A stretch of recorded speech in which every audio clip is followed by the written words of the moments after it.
And it takes courage. It takes that willingness to be the first one to lean in sometimes and to set that standard and say, you know what, guys, I'm also going through shit right now, or I'm feeling super vulnerable. This is really requiring a lot of courage from me, or sharing, hey, this is how I feel, or this is what I want, this is what I desire. That in itself creates a really powerful magnetism that other people often lean into, and then they bring their true self, they bring their authentic, raw, vulnerable self out. And sometimes they don't. Sometimes people will just judge that and reject that, and it feels they go into their own process and their own projections, their own fears and doubts. But a lot of the time when you open up, people open up more and more. And one of the biggest things that gets in the way of people feeling free and feeling unstuck and feeling more liberated is they don't give themselves permission to just feel their feelings, bro. They try to control them, they try to suppress them, or they feel a sense of shame if they're feeling angry, or they feel a sense of shame if they're feeling like sad or disappointed. It's like they make those emotions and feelings wrong. And that I see is such a common thing, whether it's clients of mine that have multiple companies turning over multi-millions of dollars each year, or clients that's like the upcoming facilitator, or whether it's the parent, the mother, the father, anyone in between. All those things don't matter, because on one level we're human, and this is one of the biggest things I see people gets in the way of them actually creating change. They don't feel their fucking feelings. They don't know how to work with that energy. The ego wants us to feel good, and the ego also at times can be the thing that can get in the way of us creating change in our life, because it's not allowing us to question our beliefs and take responsibility and accountability for things at times when we've messed up or when we haven't shown up in integrity. So I now see my ego as an ally more than anything else. And to know the ego has a positive intention, it wants to help us feel safe, supported, protected, feel good about ourselves, and feel a sense of belonging and to feel good. I understand that has that intention. And instead of trying to deny it and try to kill it, I go, you know what? Hello, ally. Let's work together. I know you're going to be here for me.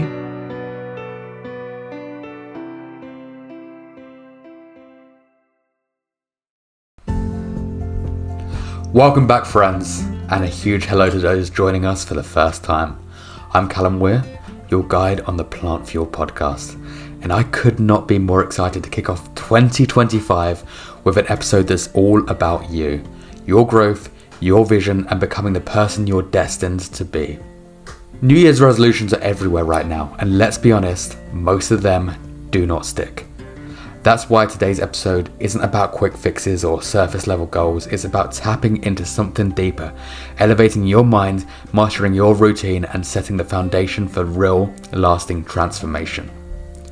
To help us on this journey, I'm sitting down with the incredible Scott Wallace, a breathwork facilitator, transformational coach, and speaker who has made it his mission to help people find alignment, embody self-mastery, and create the lives they truly deserve. This episode dives into all those powerful questions, such as how do we build the best versions of ourselves, not just in 2025, but for life?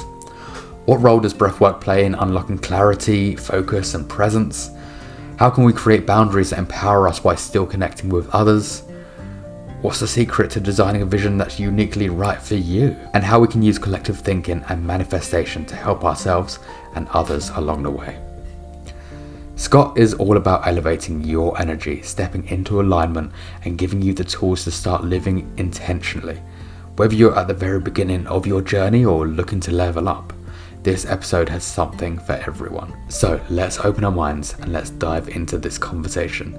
It might just change the trajectory of your year. And hey, if this podcast is helping you on your path, there's one thing I'd like to ask from you. Please drop a review, give a star rating, share it with someone who needs to hear it, or hit that follow button, whatever the platform you listen on allows you to do. It's a small act that helps me reach more people, bring on more incredible guests like Scott, and continue delivering the inspiration you're looking for. 2025 is here. Let's make it the year we truly show up for ourselves and for each other.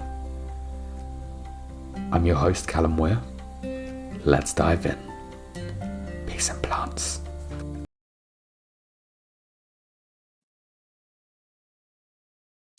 So before we kick off today, let's take a moment to close down our eyes, relax our shoulders, and taking a couple of big, slow, deep breaths in through the nose and letting it out the mouth with a sigh or a sound if that feels good for you. Let's go for 5 breaths.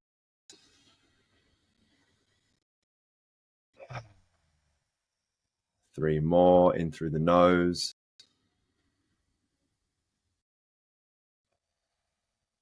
Two more breaths.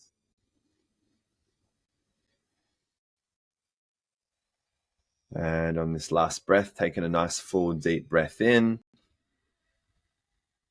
holding on the top, holding that breath on the top for 10, 9, 8, 7, 6, 5, 4, 3, 2, 1, and letting it go.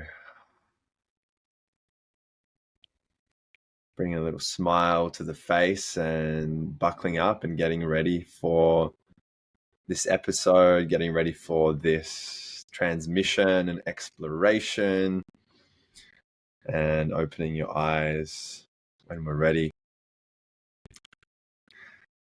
Mr. Callum. How are you, Scott? That was beautiful. I feel like that was probably the best start to an episode I think I've ever had. Like, there's not many breathing practices prior. Yeah, and this is one of the things we're going to explore today. But the simple power of medicine and breath, and we're in a world where being present is like this undervalued commodity. Being aware of our present state, really grounding, orienting ourselves in the world, and being aware, being conscious of what we're up to and what's happening for us internally and externally, man. So yeah, great to see you today.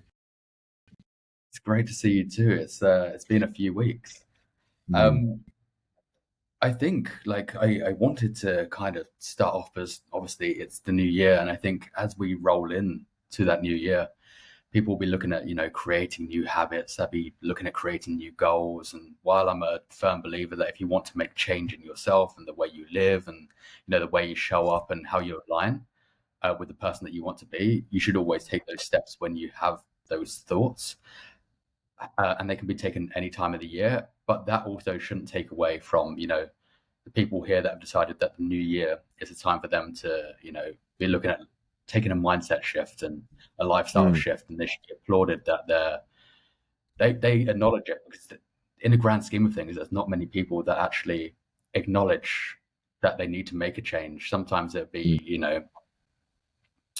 there'd be vanity reasons to make a change in the new year, but like the inner work, I think is very low. It's probably not even the 1%.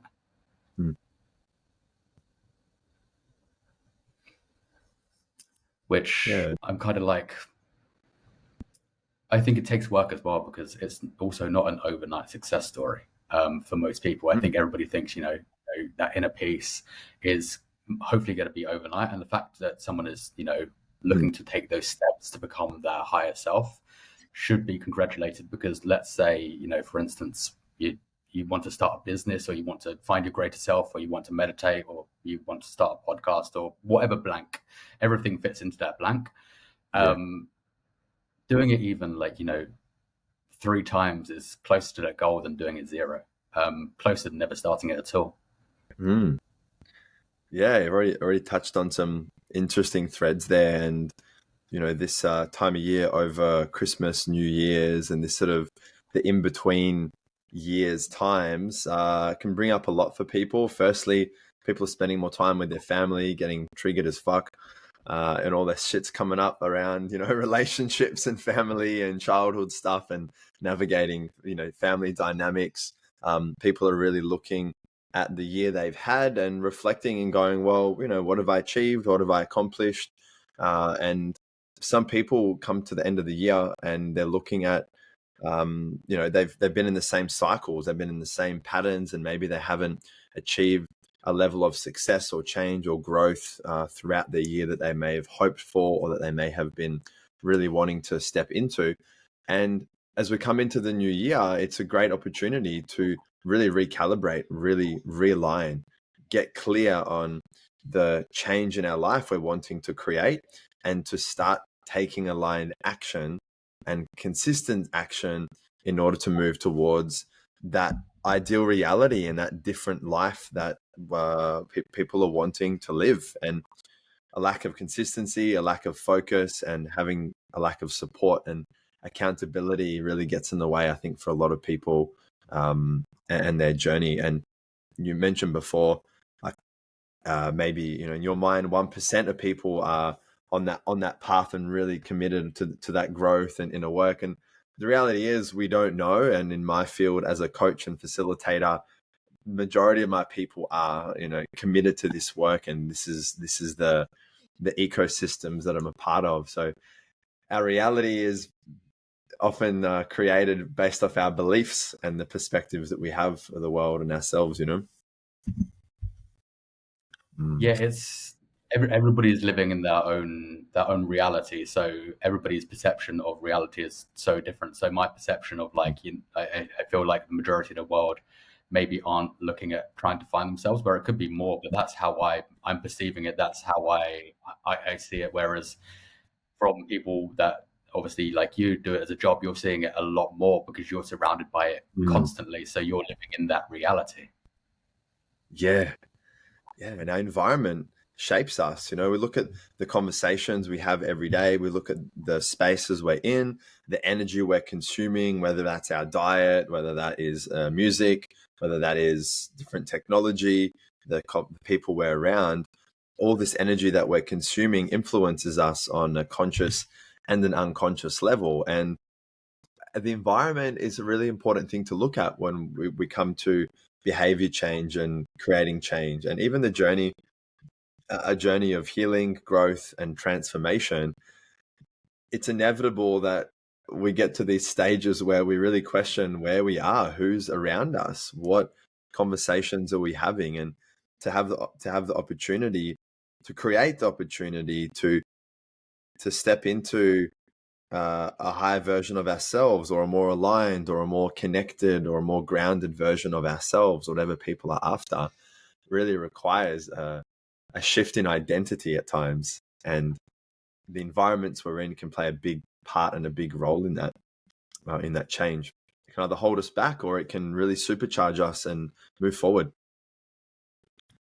Yeah, I completely agree, because now that I'm living in Ubud, and I think for a lot of people that don't know much about Ubud in Bali, that it's very much a spiritual town. I would guess to call it, where there's a lot of breathwork, meditation, yoga, journaling going on. So it's very much, I'm surrounded by a large variety of people that I assume are on the same kind of the mindset goals as me. Some people, it's very much people may be there for a week or so and they're just kind of doing it to test something out, whereas some people have been there for a long time.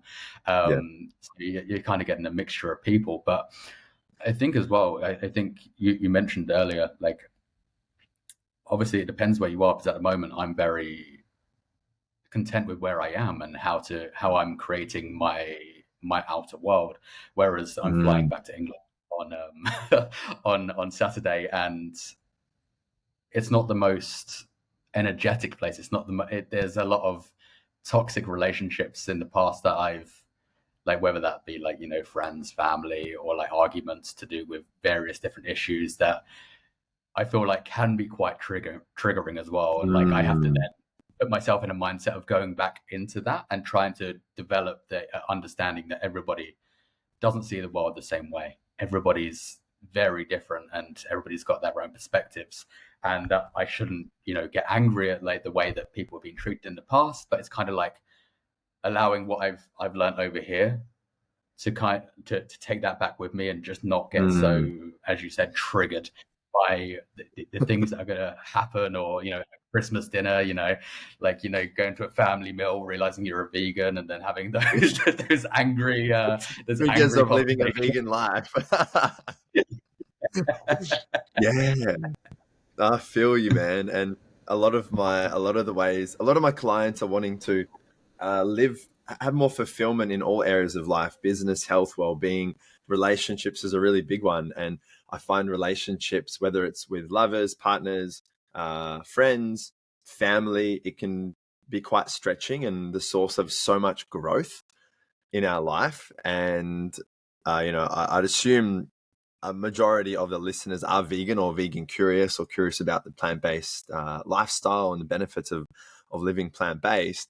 And a lot of us know how challenging it can be living in a world where we're constantly confronted with animal abuse and exploitation and all these reminders of what's happening in the world. And it's still to this day, one of the things that triggers me the most in my life and in the world, when it's conversations around animal rights and meat, eggs and dairy and all of that. And I've started to understand on a deeper level, when it comes to our triggers, that a lot of people try to avoid being triggered. A lot of people don't want to feel triggered because it feels uncomfortable. It feels uncertain. It can feel tense in the body or in the chest, in the gut. And when people haven't been equipped with the tools and the practices to work with their energy, and they haven't been equipped with the tools and practices to shift energy and work with their emotions and work with their feelings, and it can feel quite disempowering when we're in situations when we are being triggered. And I personally love getting triggered. I fucking love it, because what I've come to realize, brother, is, and maybe some of the listeners are like, you're insane. What do you mean you love getting triggered? I've came to realize that often when we're feeling triggered by something, be it a conversation with a family member, being it something that someone says online, or anything, I see it in a way that our triggers are a bit of guidance, a bit of data, a bit of feedback into our human experience, where we can go, hey, something feels a little bit intense, or something feels a bit curious or strange or confronting or upsetting. And I see triggers as a really beautiful gift, Callum. I see our triggers as highlighting to us maybe an area of our life where we feel incomplete, where we feel unfulfilled, or where we feel there's some part of our life feeling unhealed, unintegrated, or at the very least, highlighting to us something that we're extremely passionate about, and that, change that we want to see in the world. We can get fired up, and that trigger can be that first key to help us understand ourselves a little bit deeper. So that's one of the ways in which I work with triggers, and to help ourselves understand ourselves better and build that relationship with ourselves on a deeper level. I completely understand that, and I think as you said, they can be a good thing to work out exactly what's going on within you, and it's then just creating that mindset shift to kind of deal with that, because obviously you're going to get triggered, and a great portion of our identity comes from proof that we've given ourselves in the future, and the things that we've done in the past, and it's just how we move past that. So if we want to obviously build towards different versions of ourselves, it obviously begins with compounding evidence that aligns with our future self, and whether that be integrating those triggers to help you cultivate the newer version, the better version, the more aligned version, then that's perfect. That those things are helping you create that new Scott, that new Callum, that new whoever. Because you can only get as better as you can, or as the best you can be, if you are constantly having these these boundaries coming towards you that you don't know if you can jump over or not. Like, you don't want to plateau, and you always have to kind of explore and get better and jump over those barriers to become the better version of who you are. Yeah. Man, we're diving straight into the mindset and the transformational and the growth pieces. Hey, bro, this is great. So good. And as you were describing it there, and I can see that boundary, see that wall or that barrier, that opportunity to step over it. And I often look at when it comes to the journey of life, healing, development, growth, entrepreneurship, health, activism, whatever area of life it is, that I see it that we often have these moments in life where we come to an edge, and we're looking up at this new version of ourselves, or a more aligned version, happier, healthier, more abundant, whether it's a different financial circumstance or different relationship or whatever it is. And we're looking up at a different level, a higher level. And in order to get to that next level, we actually need to be willing to step into the unknown, step into the uncomfortability, take that leap of faith, step over that edge and jump off that cliff and go down into what we call the pit. And the pit is like, we come to this point and then we go down into the pit, and it can feel really fucked and really confusing and really uncertain and like, ah, my God, and chaos and uncomfortability. And when we're in that pit in the bottom, that's when we really feel the feels.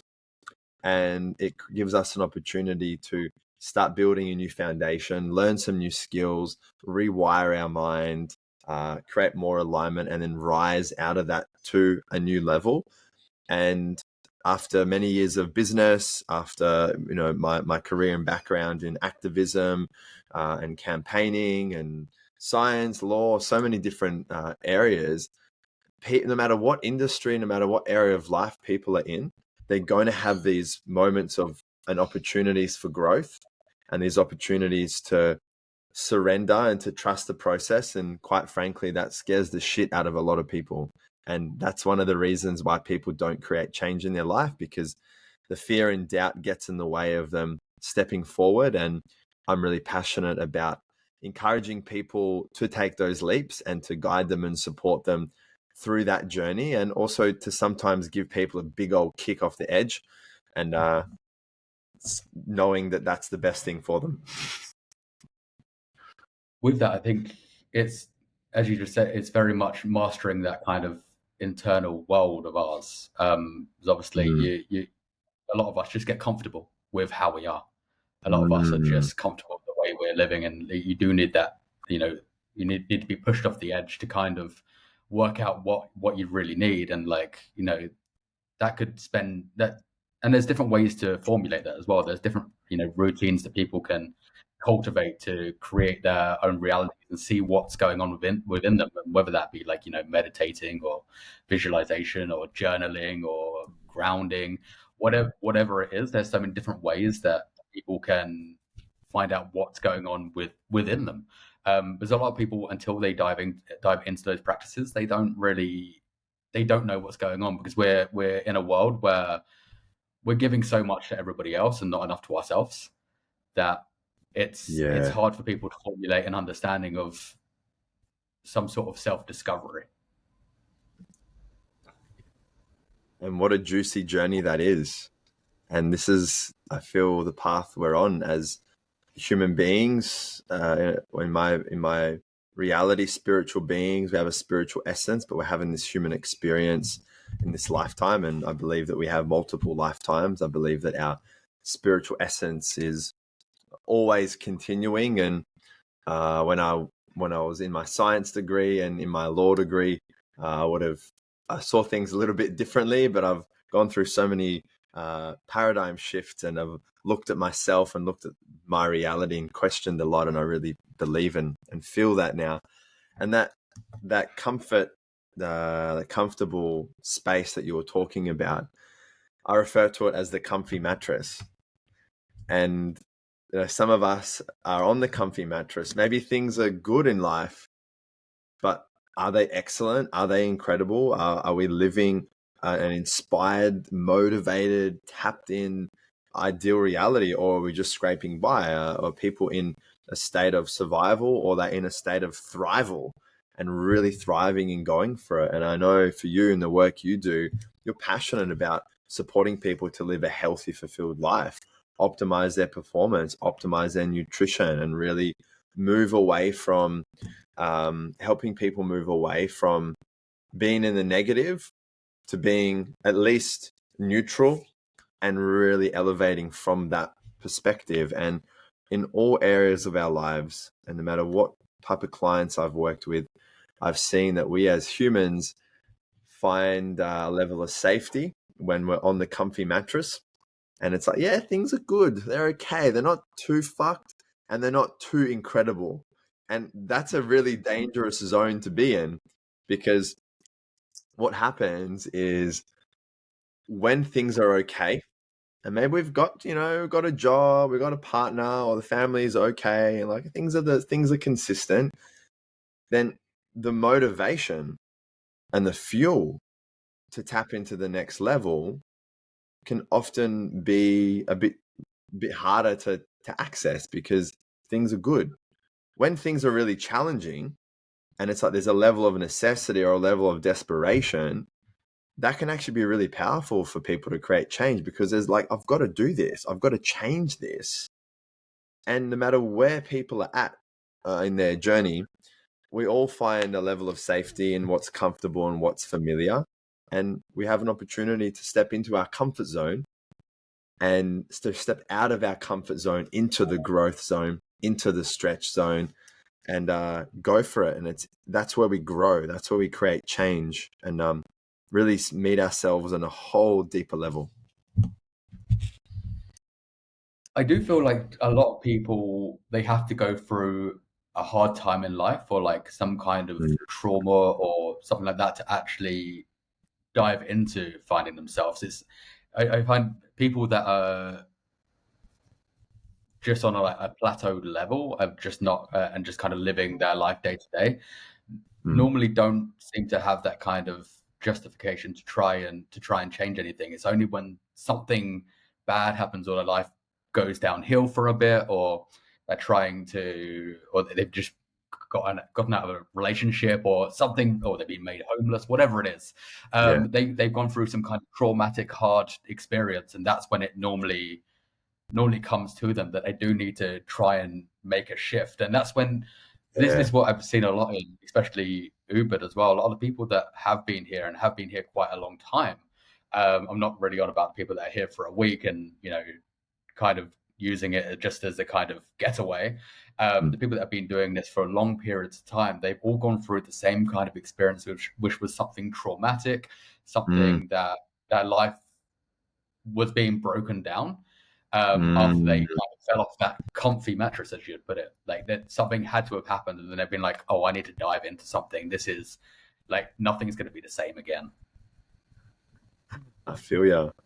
That's a really common experience for human beings, and for me to step down the path of coaching and mentoring and facilitating and supporting other people and other business owners and leaders and coaches with their inner work, with their journey of healing, their journey of growth and fulfillment.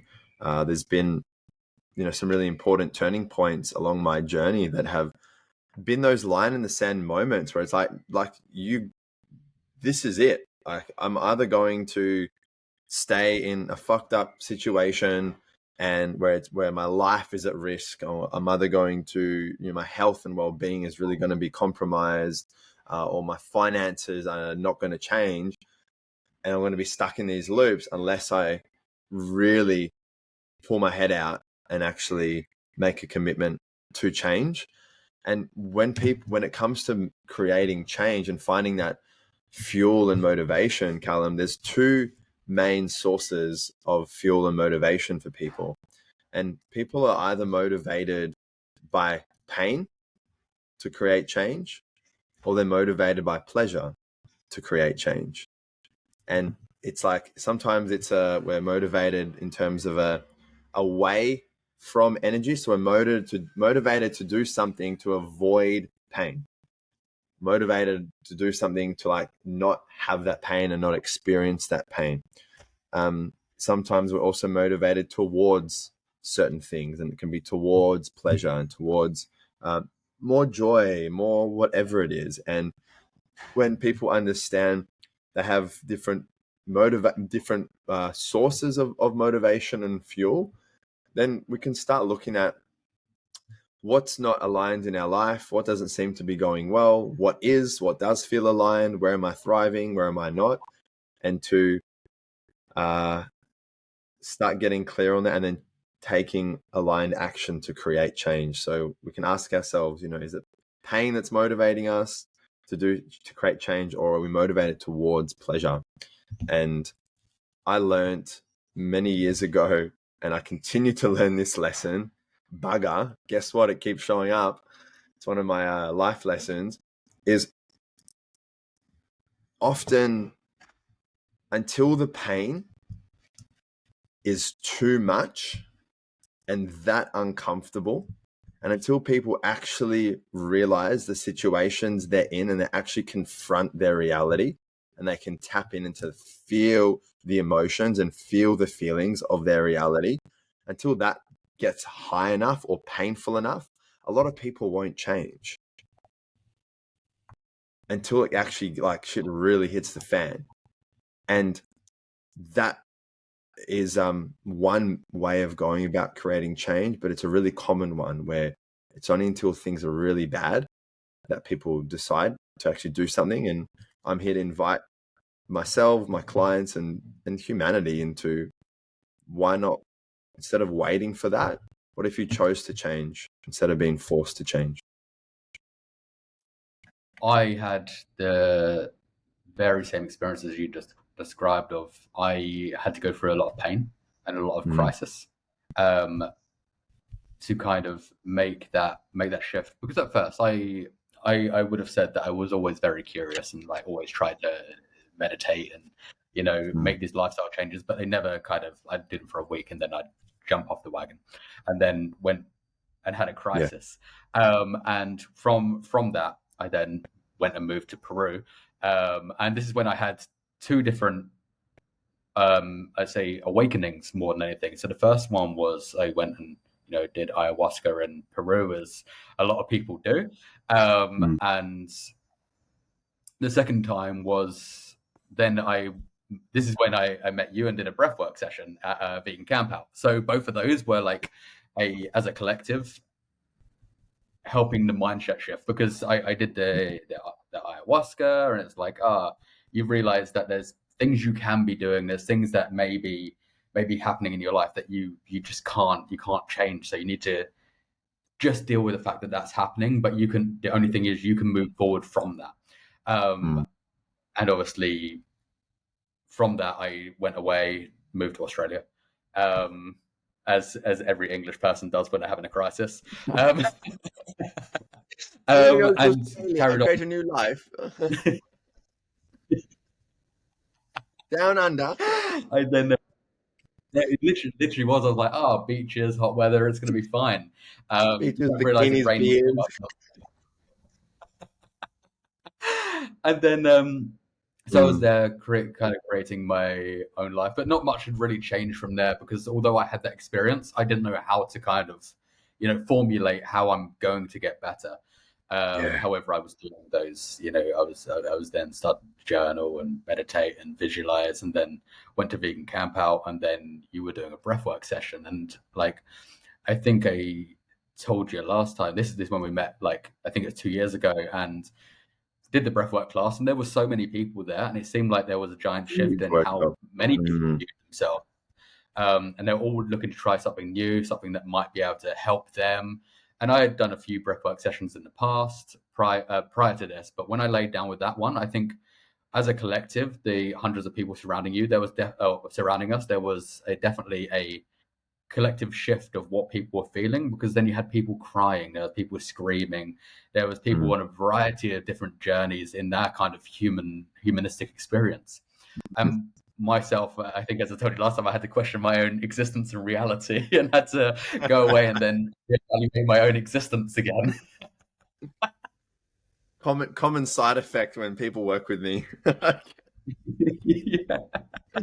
And it was wild, because there's so many people having so many different experiences. Mine was just the thoughts and feelings on how I can kind of do better, whereas some people are seeing their goddamn ancestors. Like, Yeah. my mind, like some people were seeing their nan from like 1,000 years ago. Like, I don't understand how it all works, but the people were having all sorts of different experiences. Mm. I love it, man. This is yeah, it lights me up hearing these stories and being able to facilitate, hold space for people for this work is one of my highest joys. And I'm so glad that you followed your intuition or just followed your curiosity to join that workshop at Vegan Campout. And I facilitate a lot of breathwork journeys and transformational experiences at festivals across Australia. And I love group work. And as you mentioned, when we're experiencing life in community, when we're gathering together to lean in and we're gathering to share and to step into new levels of vulnerability, of expression, of truth, there's something incredibly powerful about that. That each container is unique, each experience is so unique. And what I find, even with my group programs and when I'm working with groups in my other offerings, there's often similar threads. There's often some core experiences that people are having that others can relate to. And it's not always that way, but it can often be that way. And just to get really metaphysical and spiritual, if if you haven't been there yet, uh, the way that I see group experiences, I'll travel around the world and facilitate breathwork journeys, facilitate these experiences. And I know each person is there for a reason, whether they're aware of it or not. Each person is going to have a particular breakthrough, a certain aha moment, whether it's a really life-changing experience for them or whether they just got to fucking relax for the first time in half an hour and actually just down-regulate their nervous system. And of course, everything in between, people tapping in, connecting with ancestors, connecting in with their deeper connection with God, source, universal energy, whatever people's word is for that energy. And I see it as a grid. I see it as a beautiful network, and people come together for these experiences and we work on that collective energy. And because you're there, and I think it was your partner was also there, and other people are there, and everyone's there, there's this collective energy and movement and momentum that every person is contributing towards. So by you being in that space, you're bringing in your unique experiences, you're bringing in your unique energy. And when people start crying and people start fucking moaning in orgasmic bliss and laughing and doing all their wild things, it gives other people permission to actually go there as well. And that's one of the most powerful threads with group work is when you see other people being their most expressed or weird, funky, woo-woo, disruptive, crazy self, or their crazy self, then all of a sudden it creates opportunity for people to lean in more and go, you know what? This person's going for it. I also want to feel free and I'm done holding myself back and I feel safer to go there now. So that's one of the powers of group work. I was about to say that I've seen that it is completely different context, but over here there's a lot of ecstatic dance, and people get so when everybody gets in, that kind of everybody is a bit stiff, and then as soon as one person lets go and just gets as weird and wild as possible, the whole room then becomes that, and it's the power of like collectivity of those people, because if that one person has to start a chain, which is like a chain reaction to like everybody just letting themselves go. And that's, as you said, the very same with the breath work, until that one person or two people like are starting to feel something in a huge room full of people.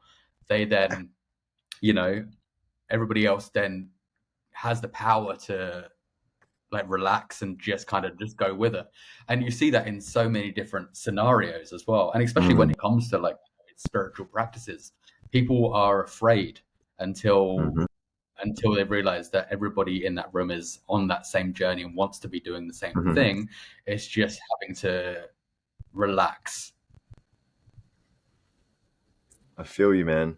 And we have the opportunity to lead that way and to be the ones to lean in, to be the ones to openly communicate to ask the questions that we feel that fear or doubt around asking. We have the opportunity to create shifts in our culture, in the world, and for all the other vegans out there that are doing their best to shift our culture and to shift beliefs and to create behavioral changes in the world.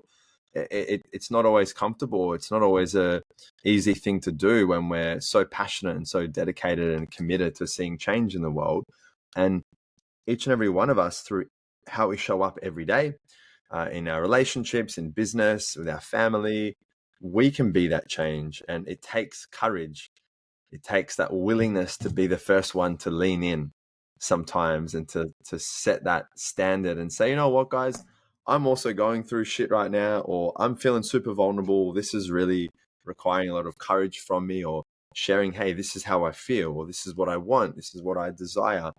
That in itself creates a really powerful magnetism that other people often lean into, and then they bring their true self, they bring their authentic, raw, vulnerable self out. And sometimes they don't. Sometimes people will just judge that and reject that, and it feels, they go into their own process and their own projections, their own fears and doubts. But a lot of the time when you open up, people open up more and more. And bringing this back to the breath work, bringing this back to the journey of healing and growth, I haven't come across anything as profound and powerful as a tool for empowering people on their journey for healing and transformation and growth as breath work. And am I biased? 150 fucking percent, because I'm a breathwork facilitator and I work with this medicine every week. And I've used breathwork to support myself on my journey of healing, overcoming my past traumas, the death of loved ones. I've been in domestic violence, relationships filled with abuse. I've gone through financial stress. I've had those days where I haven't wanted to wake up and do the day because it just feels too much and there's too much stress and tension and anxiety, and you don't know how you're going to get out. And in those times, I discovered breath work in some of my deepest pits, some of my darkest days was when I discovered breath work and started to tap into the power of breath work. And what lights me up is to be able to see people letting go of past tension, letting go of energy and stagnant energy and emotions that are holding them back, seeing people access their non-physical self, seeing people overcome and truly heal from past traumas and integrate their experiences and create more freedom in their life, seeing people access altered states of consciousness that are akin to what other people experience in a plant medicine ceremony. But to be able to have these out-of-body, multi-dimensional, really powerful, connected experiences whilst being fully sober and with nothing other than their breath is so liberating. It's so empowering. And that for me is one of the reasons why I love breathwork so much as a tool, as a modality, because I see people every week change their life.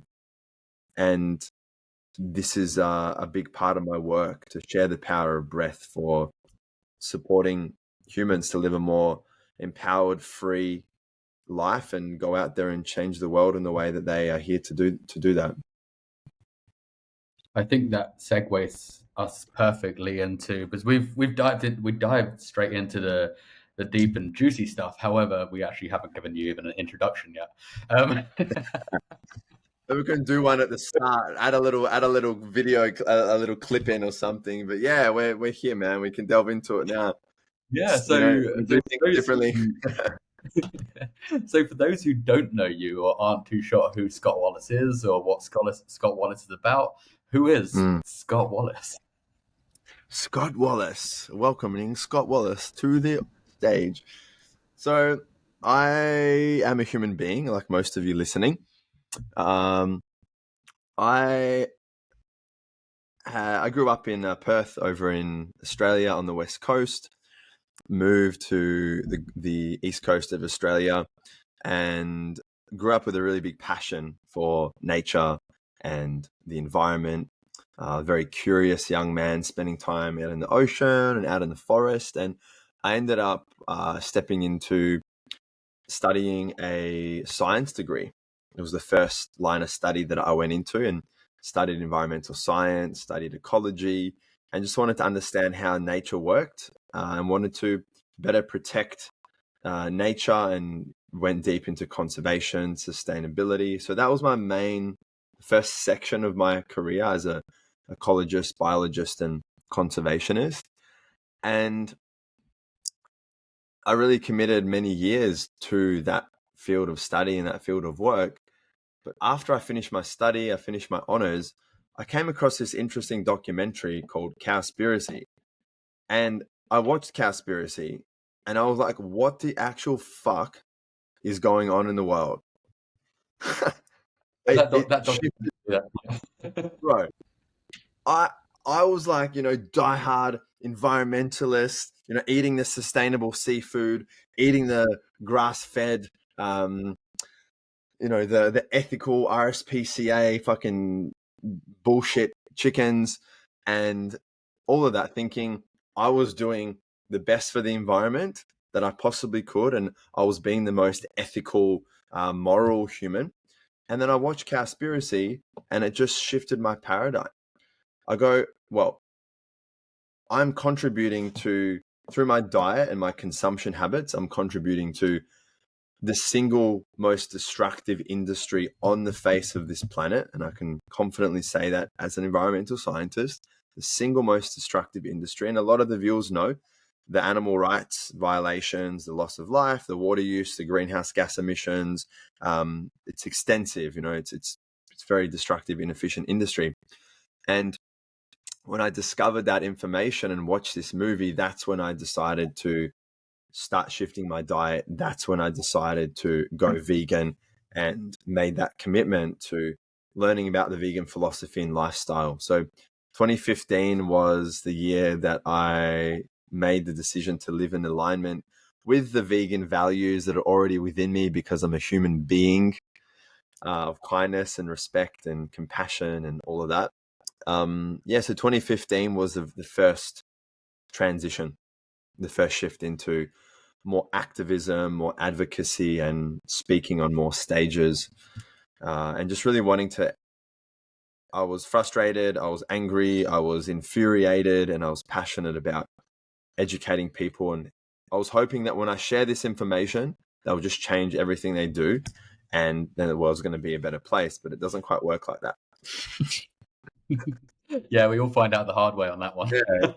So that's the first chapter. That's the first chapter. Any questions before I go into the second chapter? No, I think you worded that perfectly already. I think everybody goes through that kind of same kind of like narrative of like they see a documentary, they find something out, and then they're like, I need to change everything. Yeah. And then you try to tell people, and nobody cares. Yeah, some people do, some don't. And when it's something as big as the current non-vegan world that we live in, it's understandable that people become so invested and committed, and it can be so triggering and challenging. So that was the first chapter. I then stepped into working for and volunteering with organizations like Sea Shepherd. So I became an active campaigner with Sea Shepherd during that science degree and stepping into ecology. So working with different organizations, lots of activism, lots of public speaking. And that's when I really started to go deeper onto creating content, speaking on stages, and really putting myself out there in the world to be a voice for change, and to be willing to put my neck out on the line to speak up for the animals, to speak up for nature, speak up for the environment. And that really required a lot of courage for me to step into that level of leadership. So after that segment and section, I was my sort of full-time activist stage. I decided to go down the pathway of studying law. And I realized a lot of the messed up things that were happening in the world were actually legal. Like, I look at the animal rights violations and the animal exploitation and abuse around the world across all countries. And for those people who think it's somehow better in Australia or better in the UK, it's not really grounded in reality and truth at all. The industries are all based off violence and suffering. I started to understand that what's legal, the legal abuse, the legal environmental destruction, the legal fishing, like, that's the most concerning things. What's illegal was actually only a fraction of the problem. And I wanted to step into understanding how the system worked, to become like a lawyer and an earth lawyer and an animal rights lawyer, and be the voice for animals and nature in the legal space. So I committed to studying a law degree. I had 3 years of studying law and started to look at the world through a whole new lens. I started to look at the world through jurisprudence, through the legal system, through governance, and really see how this aspect of the system and this aspect of society, how that was contributing to the problem. And then I wanted to work within the legal space to create change. So during that law degree, I focused on things like food law and policy, animal rights, environmental justice, all the social justice topics I could get my hands on, and equip myself with some really incredible knowledge and perspective on the world. And I feel when we are opening our minds to looking at the world through a different lens, it helps us grow. It helps us understand more about the world. And it was another opportunity to look at the world through a different straw, a different lens, and go, okay, cool, let's look at it through law now. I've looked through science, I've looked through activism, I've looked through biology. So the next chapter was law. And I went deep into law and studying law and finding out all the wild shit that's happening in the world around the legal system. And I was like, Jesus Christ, what is going on? This is some wild stuff. But it's the best system that we have currently to create some level of order and control and structure in society. But it's to be questioned. And just because something's legal doesn't make it moral or ethical. That was one of the biggest takeaways as an animal rights activist coming into the legal space. That's what I realized. Just because it's legal doesn't make it moral or ethical. So, yeah. That's chapter 2. A giant shift, quite a few giant shifts. Yeah, massive. So, law, and then I during that law degree, I met a partner, or just before that actually, and she was quite spiritual. And I read a book called The Celestine Prophecy. And The Celestine Prophecy, I definitely recommend your listeners to check it out. It's, I think, a guy called, is it James Redbone or Redbard or James something, The Celestine Prophecy. And if you're wanting to expand your spirituality, if you're wanting to look at life through a different lens, this is a great book a great first book and a really great read. And I read that book and it got me on a different pathway of looking at the world again in a whole new lens. But after that law degree, and during that law degree, actually, that's when I came across ecocentric philosophies or earth-centered philosophies and ecocentric beliefs. And I started to look at the world through a lens of anthropocentric or human-centered beliefs and ideologies.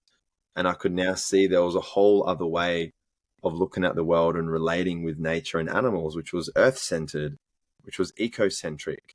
And I delved deeper into speaking to that and helping promote earth-centered philosophies and the rights of nature and animal rights through a lens of law and a lens of cultural shift. So and that's where the essence of the Earth-centered platform really started to solidify. So the company I've got now is Earth-centered coaching, and it was throughout all this journey, I've really wanted to. My main mission has been to better protect animals and nature, have healthier, happier human communities where we're living in symbiosis with nature, we're living respectfully, living within ecological limits, and knowing that a lot needs to change in order for that change to be created in the world. And that was a really pivotal moment in that law degree to go down that path. So I then became like a legal activist, essentially. I wasn't working as a lawyer, but I was advocating in the legal space for different campaigns, mainly animal rights, environmental protection. And I remember in 2019, I think it was, or 2018, the peak of my activist career, I was approached by a political party called the Animal Justice Party. And the AJP, Animal Justice Party, have the strongest platform and policies for animal protection, environmental protection, and a number of social justice topics. And they were like, hey, we've seen what you're doing. We've seen your activism. You've been a guest speaker at some of our events. We brought you on board, and we're inviting you to represent us in the next elections as a political candidate. And I was like, wait, what? I was like, so you want me to run in elect? You want me to become a fucking politician and run in government elections and be in government and represent you guys? They're like, yes. And I was like, this is huge. And Yeah. I was like, wow, what an interesting evolution. It felt like to go from science, ecology, conservation, into activism, advocacy, into law, into that level of change, and then to bring it all together into politics and to step into that. And I said, for the first invitation, I said no, but because the first elections they invited me to run in wasn't timed right. I was still going to be overseas, and it just felt like it wasn't aligned. But there was definitely interest there from me. But the second elections, I said yes. I was like, yeah, I'm committed. Let's do this. So in 2020, I ran in local government elections here on the Gold Coast here in Queensland, and stepped into politics, ran in my first political campaign, went through training with the party, and then later in the year ran in another election for state government, that election was huge because we were up against the biggest political machines in Australia that are well established, that have lots of resources, household names. They've solidified their roots, and it's difficult to overcome that. It's difficult to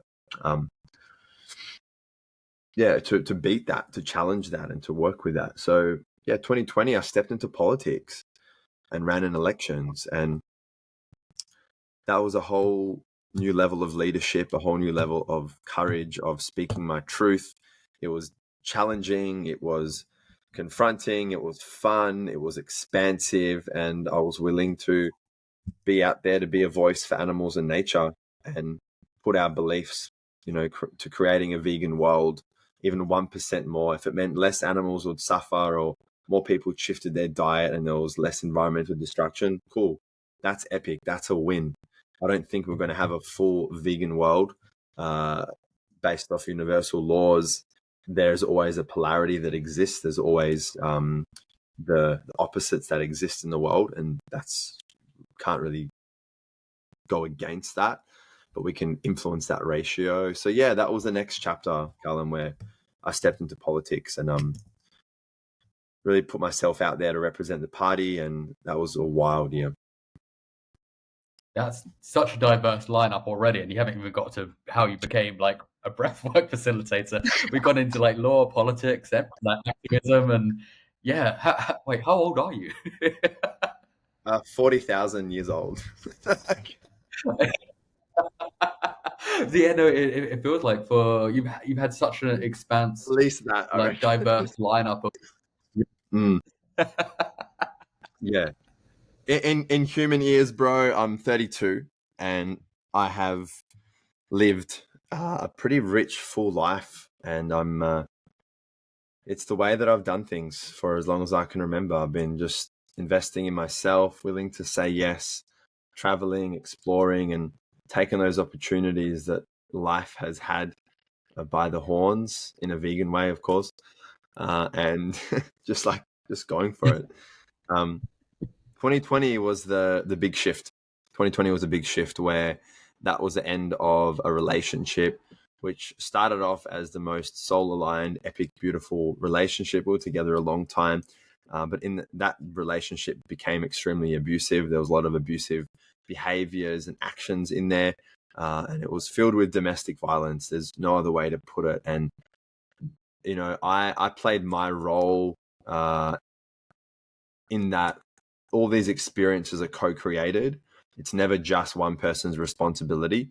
But I definitely tolerated and accepted a lot in that relationship that I never will again. And as a man speaking about domestic violence, and as a man speaking about physical abuse and property damage and all this shit, it's not so commonly spoken about. So I'm very grateful for that relationship and what it taught me. And I realized that person was a seasonal soulmate for me that was meant to teach me the incredible things that I have now learned, and to help me come back into clearer boundaries, more self-respect, more self-love, and to really just be able to alchemize wounds to wisdom and go from some of the most traumatic experiences in my life to feeling freer, to feeling integrated and healed. So 2020 was the year I had the elections. This was when the relationship ended, and thank fuck she decided to leave. And it was the 7th time that she split up for me. I just kept going back into that, out of my own fears, out of my own willingness to just stay the course with her and be that rock, and to I did my best to be there for her even when she was at her worst, because this was my person, bro. This was the person I wanted to be with for the rest of my life. So I wasn't just gonna let some fucked up experiences be enough of a reason to leave that relationship. So anyway, she decided to make that very difficult decision to leave. But it was the best decision for us. And it was in that year that during the elections that I discovered breathwork.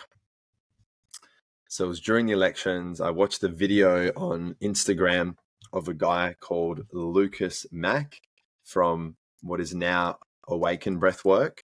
And this guy is a motherfucking alien. He's tattooed up and down, had this really cool vibe about him. And I was like, this guy looks cool. And what's this whole breathwork thing? And in that experience on Instagram, he's like, let's just breathe for, a little bit on let's do some breath work, and let's just stop and drop in and breathe. And I was like, yeah, okay, cool. And I'm sitting there on my couch, not even sitting on the couch, or sitting on the armrest, because I didn't want to give myself permission to actually stop. When you're in that go mode, and it's like, nah. Absolutely, yeah. You're on edge. You're often in your sympathetic nervous system, in that fight or flight, and it's like, fucking. So, sitting on the side of the couch, and I'm starting to do this breath work thing. I'm sitting there breathing.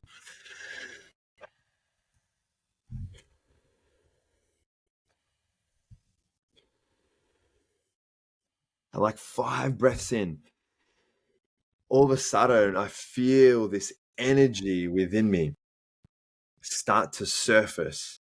I feel this energy, these emotions start to come to the surface, and tears start streaming down my face. There's all this emotion. It's like cracked me open, and I'm feeling all the feels, all the stress and tension of this relationship ending and the end of that, and trying to navigate that, and politics and finances. And I think I was on government welfare during that first year when we came back from overseas, and it was a lot. And that breathwork practice allowed me to feel my fucking emotions and my feelings in a whole new way. And that was my introduction into breathwork. And that was the first experience I had with the type of breathwork that I now teach and facilitate. Thank you for sharing that, because I feel like there was a raw understanding of obviously what you've been through, and obviously a lot of people wouldn't be willing to share in so much detail. So I do thank you for that, because obviously that opens the eyes to people that may be in the same situation, and don't realize it. And I think this all plays into an overarching journey of how you can become the better version of yourself, no matter the situations or circumstances that you may be in, because you never know what the future is going to hold. And obviously, myself, I haven't been in the same sort of relationship or like in any way, shape, or form, but I've been in situations that where you feel like you're going to be with a person, however circumstances do change, and you think you're not going to get out of that the other side. You think that this is kind of like you're one and done, and then you realize that there's this whole entire journey waiting for you the other side. You just don't know until you kind of take that leap, I guess.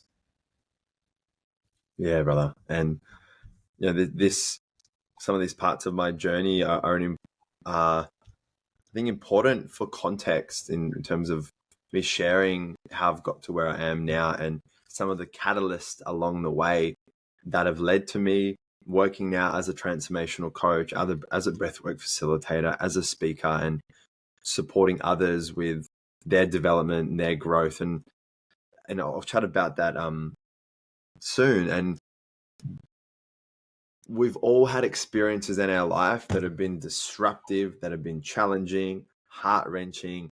We feel like we're in the dark nights of the soul. We don't know how we're going to get out. Some of us have experienced extremely traumatic experiences in our life, and some people have had experiences that they wouldn't classify as traumatic, but it still affected them just as much as someone who's gone through a traumatic experience. Irrespective of the label, it's like we all have shit there. And that's one of the common characteristics of human beings that we can relate with each other on. We've all had these moments, we've all had these experiences, and I really hope and wish for more people to feel that they're not alone in that, and that it's a common experience as humans to go through this stuff. And each and every person has the ability to truly create change in their life, to actually heal from the things that have been holding them back, and to live a fulfilled and empowered life, whatever that is for them, whether that's running a business, whether that's having a family, or whether that is baking bread at a bakery and that's their highest truth. Fucking go for it. Like, go for it. The world needs you to bring your unique expression, and like you've done with the clients you've worked with the podcasts, with this whole space and all the other projects you've got going on. It's here for us to step into. And I often find it's the difficult things in our life that were the catalyst for us to get onto the new path and to be going down and doing our mission work, as I call it. So it's all part of my mission, man. With that, I think, like, if somebody is on that journey, like you said, like yourself, or like with a business, or like relationships with family, people, sometimes the cost of fulfilling your desire and the cost of fulfilling your journey, it comes at the cost of sometimes putting up barriers and boundaries towards other people as well. Yeah. Like that we may not know that we have to put into place, but putting those into place can help us achieve something. But if we don't have them up, they could be stopping us achieving what our ultimate goal, our ultimate experience could be. And I think for people that are struggling, is there a way to know when to put those barriers and boundaries up? Because we live in a world where we're expected to give everyone all of the time. We're like, we don't really think about how it's really affecting us. However, there's always going to be a downside, whether that be like, burnout or like relationship breakdown, but there's a time and a place to obviously put up these barriers, even if they're not that tall, just so we're not giving everybody a piece of us every moment of the day. Because I've been in that situation where like I've been like cut into like 1,000 pieces to try and give everybody a bit of me at once. However, that then takes such a negative effect on us as a person. Yeah, totally, man. And I see this a lot with a lot of my clients and with humans in general. And one of the first things to look at, I'm just going to pop my coach hat on for a moment here. The language we use gives me an insight into people's model of the world. And I know you're creating rapport and relatability and collective energy here. And let's just say we were in a coaching session and this was the exact thing you said. Like we're always expected to give all of this energy out and to everyone else. Well, the first thing is radical self-responsibility and accountability. Take out the we language and own the fact that I feel the expectation to give to all these other people and to prioritize their needs over myself. It's like getting back to I. Because every time we say we and we're referring to a collective, and it's not, it's a way to disassociate, it's a way to disconnect and actually avoid taking responsibility. So the first thing I'd share with people is that radical self-responsibility. And we can use we and use these phrases to build rapport and relatability, but at a certain point, people got to own their shit. People got to own their reality and their choices and what's happening for them. And from that point, then we can start to create some change. And as human beings, we have a tendency to give. We can be altruistic. We can be selfless and want to support others.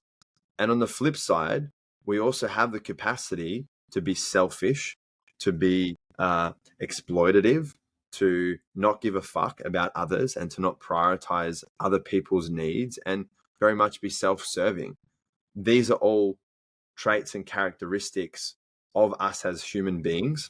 And the more that people can acknowledge that and be honest with themselves instead of trying to like hide the parts of them that they feel shame about, we can rather just go, hey, this is who we are as a human being. And if people are feeling out of balance, or maybe they're feeling like they're overgiving, or they're serving from a cup that's not full, well, it's really important to start pouring that energy back into yourselves and to start looking at all the ways in which we are giving out time, energy, and resources to others, and it doesn't feel in alignment for us, and start to bring that back in and start to go, you know what? Cool. I'm going to give less here, or I'm going to say no. Like saying no for some people terrifies them. They struggle to say no. No, I don't want to do this. No, I don't want to go. No, I don't want to help you out. No, I don't want to give you that money. No, I don't feel like going to the movies because whatever reason. No, get into the habit of saying no more and listening to your intuition, listening to what your body wants and needs, and getting clear on that. So I support my clients to create more alignment and fulfillment in their life in all areas of life. And boundaries are a big, important one.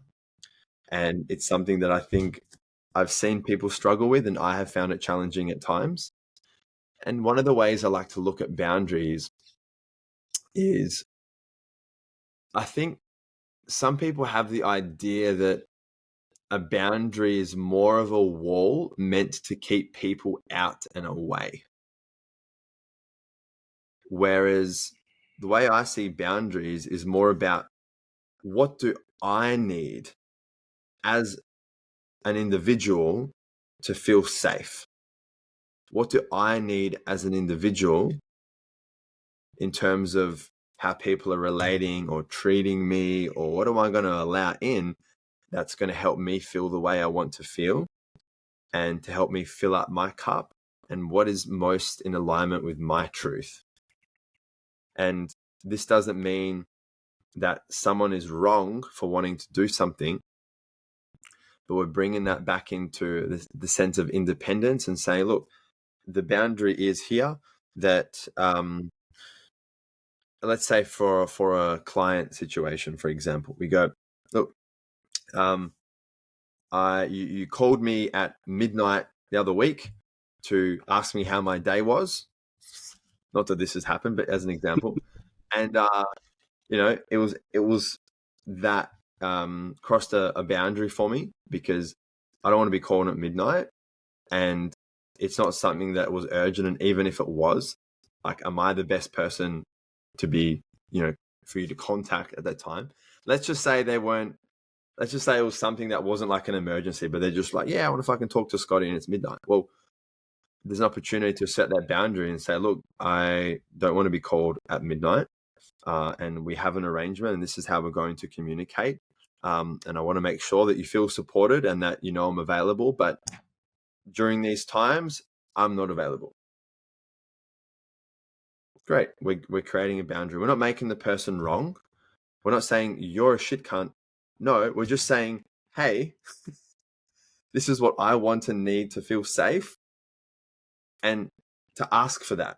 And people can respect that or not.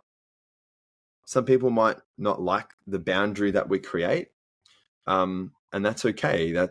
We can still relate with them and connect with them and actually then explore why are they feeling triggered about us asserting a boundary? What's coming up for them? Are they feeling rejected? Are they feeling wrong or not good enough? So I think when it comes to boundaries, to look at it more in terms of what do I need to feel safe and what feels good for me, rather than how do I keep people out because they're toxic and they're fucking da-da-da-da-da. No. And when you come from that internal authority and you come from that internal place of power, the way you communicate that boundary and what it looks like is quite different compared to when we're coming from a place of fear and a place of attempting to control and attempting to overpower others. It's a different energy. And I'm sure you can relate to that it feels different at times,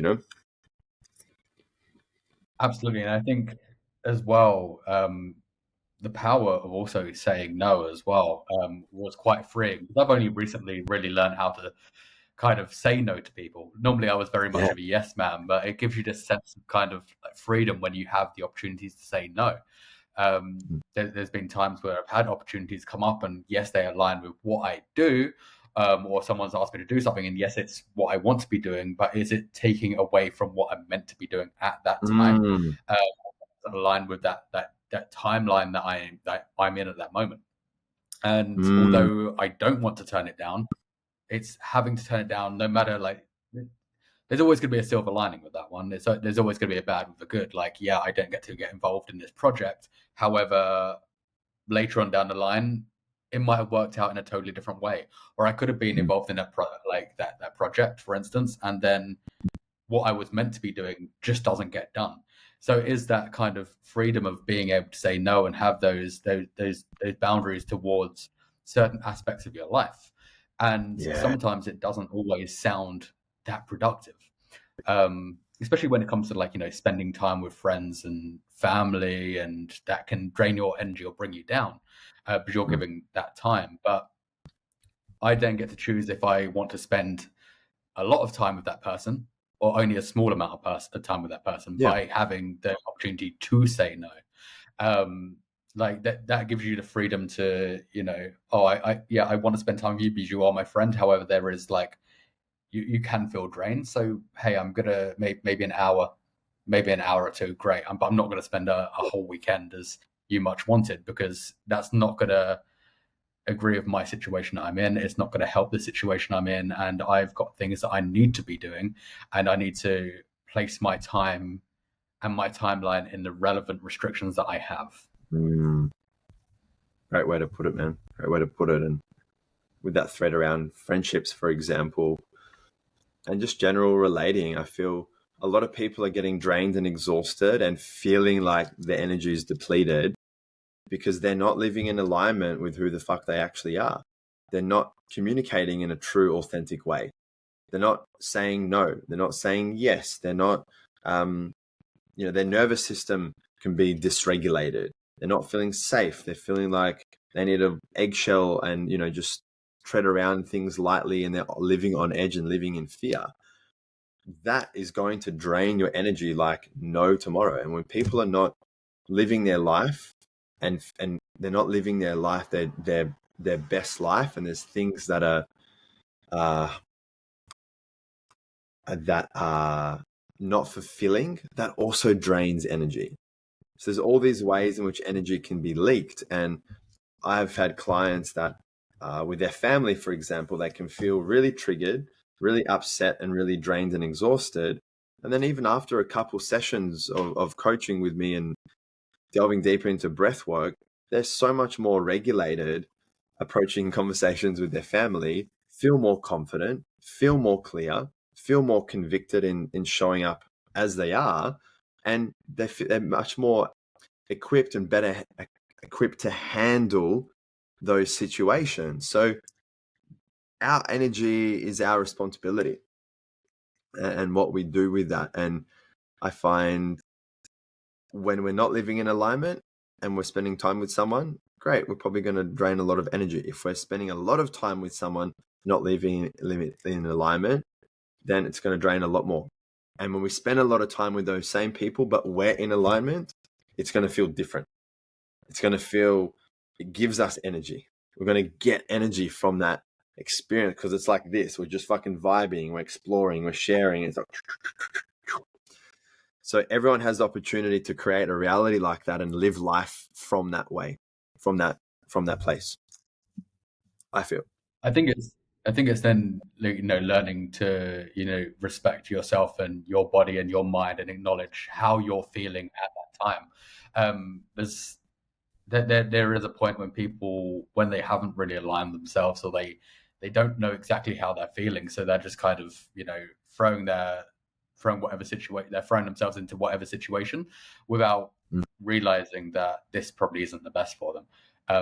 And it's learning over time, because it's not an overnight success. Like, it's never going to, but it's never going to be. But learning to respect yourself in a way that you are like looking after your body and your mind.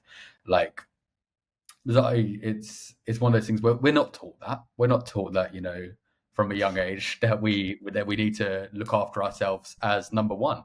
And as much as that does sound selfish, you're the only one on this planet that you're meant to be looking after and keeping alive.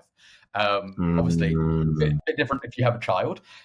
You're also going to be keeping those alive, and but prior to that, you are the only one that matters in the grand scheme of things, because you never know what's going to happen in a few years. That friendship group that you may have may not be the same friendship group, and you've given your time away to them, and it hasn't been respected as you would have wanted it to be.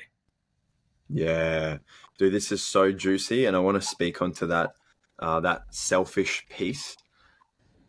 So on this piece of selfishness and reflecting on that, I, for a long time, had a real negative association towards the word selfish and the energy of being selfish. And I started to realize that I had a charge around that word, and I didn't want to be selfish. And on one level, I think a lot of people step into the people pleaser mode, and I feel like we can all be people pleasing at times, and sometimes it's a lot more common, sometimes it's less common. But I've made a real concerted effort throughout for a long time, to not people please, and to catch myself when I'm people pleasing and letting that fear and doubt of rejection, or fear of judgment, or fear of losing that connection, those fears and doubts get in the way of me actually being authentic. And one of the ways in which I have reframed and started to see selfishness differently is, like you were saying before, like, to actually choose ourselves and to prioritize ourselves is really, really important. 100%. And how can we be outflowing and wanting to serve and support others and to be out there in the world speaking up for animal rights and environmental justice and social justice issues and campaigning and putting all of our time, effort, and energy out and into other relationships, into other people's goals and dreams, if we're not filling up our own cup, we're giving from an empty cup. We're giving from a cup that has holes in it that's leaking. So I really need it in order to create the level of success and change in my life that I've created so far. It required me to be radically selfish, to choose myself, to choose my own needs, to prioritize that and take radical accountability for my life, and to prioritize that and to be okay doing what feels best for me, knowing that it may trigger someone may get upset by me not wanting to do something, but that's not my responsibility. I'm not out here, generally speaking, intentionally trying to harm and hurt people. That's not how I do life. With my clients, yeah, I'll fucking trigger them. I'll dig into them. I'll be willing to bring out that sword and get into those depths of people. But I'm talking more generally in life. So as an activist, as an educator, as someone who was volunteering with different organizations and out there wanting to support these movements, I've seen over the years so many activists and activists they're burnt out, they're exhausted, they're broke, they are dysregulated in their nervous system, they're anxious, they're overwhelmed, they're feeling tense, they're stuck in a state of fear and are feeling disempowered, but they're also giving out energy, but it's not being replenished. They're not, and I'm speaking generally here because I know this is not everyone's experience, but I've seen a lot of this in my life. I was this for a long time. Their cup's not being replenished. They're not feeling fulfilled. They're not living in alignment, which means how can we serve and create change in the world if we can't even get out of fucking bed, if we don't have money in the bank to support ourselves, and if we are burnt out and exhausted? What kind of change are we going to create in the world from that place? More of the same. So on an ecological level, I looked at it and went, some of the best things I can do to create more impact and change in the world is to get my shit sorted, bro. It's to stop living paycheck to paycheck. It's to build and grow this business. It's to focus on my health, focus on my well-being, build up the skills and the knowledge to live the life I want to live, so that way I can overflow. I can pour out the excess into others and into my clients and community and allow that to influence and create change in the world. So for anyone out there who's still resistant or reluctant to choosing themselves, there may be a part of you that feels maybe undeserving or unworthy or unlovable of receiving that.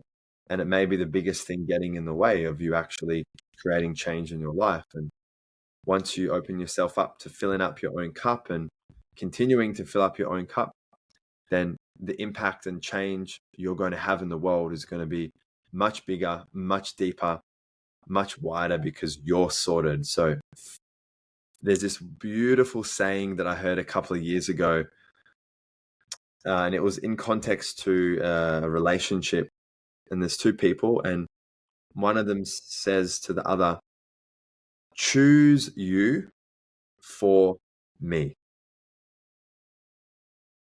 Choose you for me."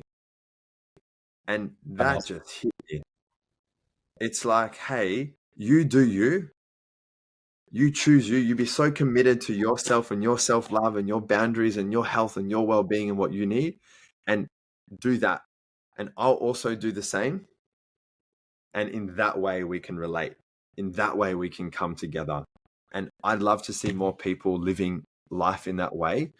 And I see that even if we were to go, one of those characters is a human and one of those characters is the earth. Imagine the earth saying to the human, choose you for me. Get you sorted and then overflow. That's absolutely beautiful, because I think people don't think of it like that as well. Mm, Um, People will either choose themselves without thinking that obviously that there is another person involved. But mm, yeah, choosing yourself for somebody else, to help somebody else is going to be so beneficial to even keeping a strong and healthy relationship with people as well. Because you're putting that time and effort into creating the better version of yourself, who can show up better to whatever the situation, whether that be a relationship, whether that be like, yeah, let's say it is work or whatever else the situation is. You can only show up at, like, if you're not showing up as your best self, it's gonna have an effect somewhere down the line. And it's one of those things, whatever you're not changing, you are choosing. mm-hmm. Boom.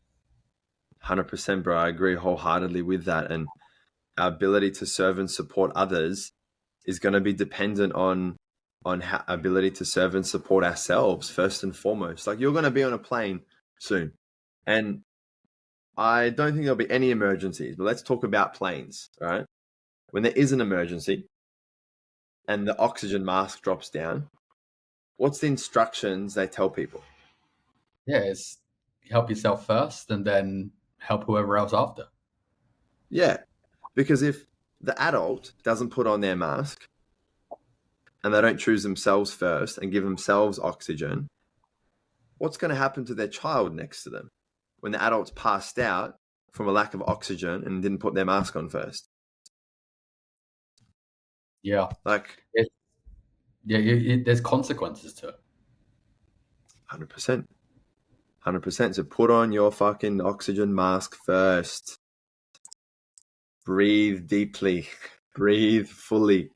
Fill yourself up and overflow from there. And this is a big shift in mindset that I know challenges a lot of people in the way they see the world. And some people can say, well, they can throw all their projections, or that's selfish, and I wish the world was just more collaborative and more connected and people just supported each other. And yeah, sure. I want that as well, which is why I'm operating the way I do. I want more of that in the world. That's why I'm doing things the way that I am. It's why I've got a business. It's why I'm choosing my own financial stability. That's why I'm getting things sorted, because I know I can help other people put on their oxygen mask better and quicker and faster, and to get out of the situation where they need to put the oxygen mask on sooner. So these metaphors are really it's a great example of how we can approach this. Put your oxygen mask on first, then put others on. Help them put theirs on. That's powerful. I think Mm. obviously everybody also has their own unique blueprint. Everybody sees their own human experience the way they want to perceive it. But if somebody is looking to, align themselves with who they want to be, how do they go about that if they're just stuck in a rut and it's kind of like, hey, I want to do something, but I don't know how. I don't know how to take that first step. Yeah, such a great question.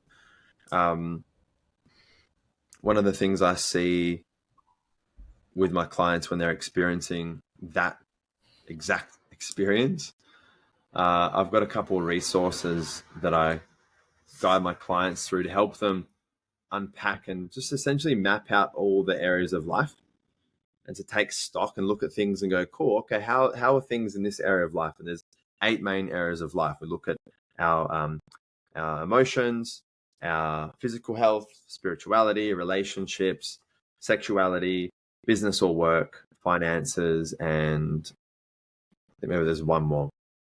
8 personal development. And I like looking at just doing an audit, checking in on life and going, how am I feeling in each of these areas of life? What feels good, what doesn't, what can I do more of, what can I do less of, and what change can I actually create? And that's just having that as a simple tool, a simple process can be really powerful. But more simpler than that, I see a lot of people And one of the biggest things that gets in the way of people feeling free and feeling unstuck and feeling more liberated is they don't give themselves permission to just feel their feelings, bro. They try to control them, they try to suppress them, or they feel a sense of shame if they're feeling angry, or they feel a sense of shame if they're feeling like sad or disappointed. It's like they make those emotions and feelings wrong. And that I see is such a common thing, whether it's clients of mine that have multiple companies turning over multi-millions of dollars each year, or clients that's like the upcoming facilitator, or whether it's the parent, the mother, the father, anyone in between.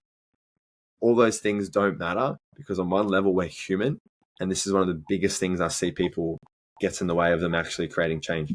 They don't feel their fucking feelings. They don't know how to work with that energy, and that's why I'm here to help people work with. So feel your feelings. They're all valid. when They're it real. comes when it comes to feelings, like do we see this more in like men than we do women? Because I know that we have lived in a time where men have been like told not to show their feelings, and it's still a big thing at the moment, where men are afraid to show vulnerability, show their feelings. They're not being allowed to cry because of whether like or not their dad what's it called, their dad 50 years ago was like, you can't cry because it makes you less of a man. And then you kind of get that you get stuck. And I would say my dad is very much the same. He doesn't really like to show his feelings, and I feel like it's so repressed now that it's very much that the feelings don't come out. Like crying's not an option. People feeling sadness isn't really an option. He doesn't understand people with anxiety or depression because he hasn't felt that himself. But has he not felt that himself, or is it just so repressed that it's just a normal feeling for him? Because growing up in a household where, years and years ago, you weren't allowed to express your feelings or like your emotions, and it obviously can go with the same as females too. But I do feel like there's more lenience there. People like girls are shown to be allowed to show their emotions, whereas guys, especially in the past, not so much in today's generation, we're allowed to be more emotional. But back then, things get repressed, and then they just can't express. Such a good point, man. I feel you, and we've both grown up as men, and we've been young men, and now we're older men, and then we'll be older men. And I see this as a really common problem, but also a really great opportunity, where I feel like there has been a double standard around expectations and what's normal in terms of the gender or biological sex, where it's like there's more openness for women to be emotional. And then as men, it's like we're taught, as you said, harden up, stop being a bitch, stop being a pussy, cop it on the chin, don't be emotional. Like that kind of language that on one level is so disrespectful and degrading towards the feminine energy, and on another level creates conditioning that puts this belief on men that in order to be strong, in order to be men, in order to like show up, we can't express our emotions, we shouldn't be feeling, we shouldn't be crying, we shouldn't be sharing vulnerably. And that's one of the contributing factors as to why there's so much suicide amongst men around the world. And we look at on a gender level, there's more male suicides, and the rates are alarmingly. The 17 to 35-year-old age category is super high for suicides, and that's definitely in Australia, and I'm sure in other places around the world as well. And that's one thing that contributes to that culture.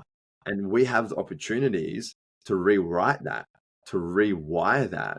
And so I hope through my journey, through my experience, in terms of how I show up in family, in relationships, in partnerships with my clients and online, that we can set that example that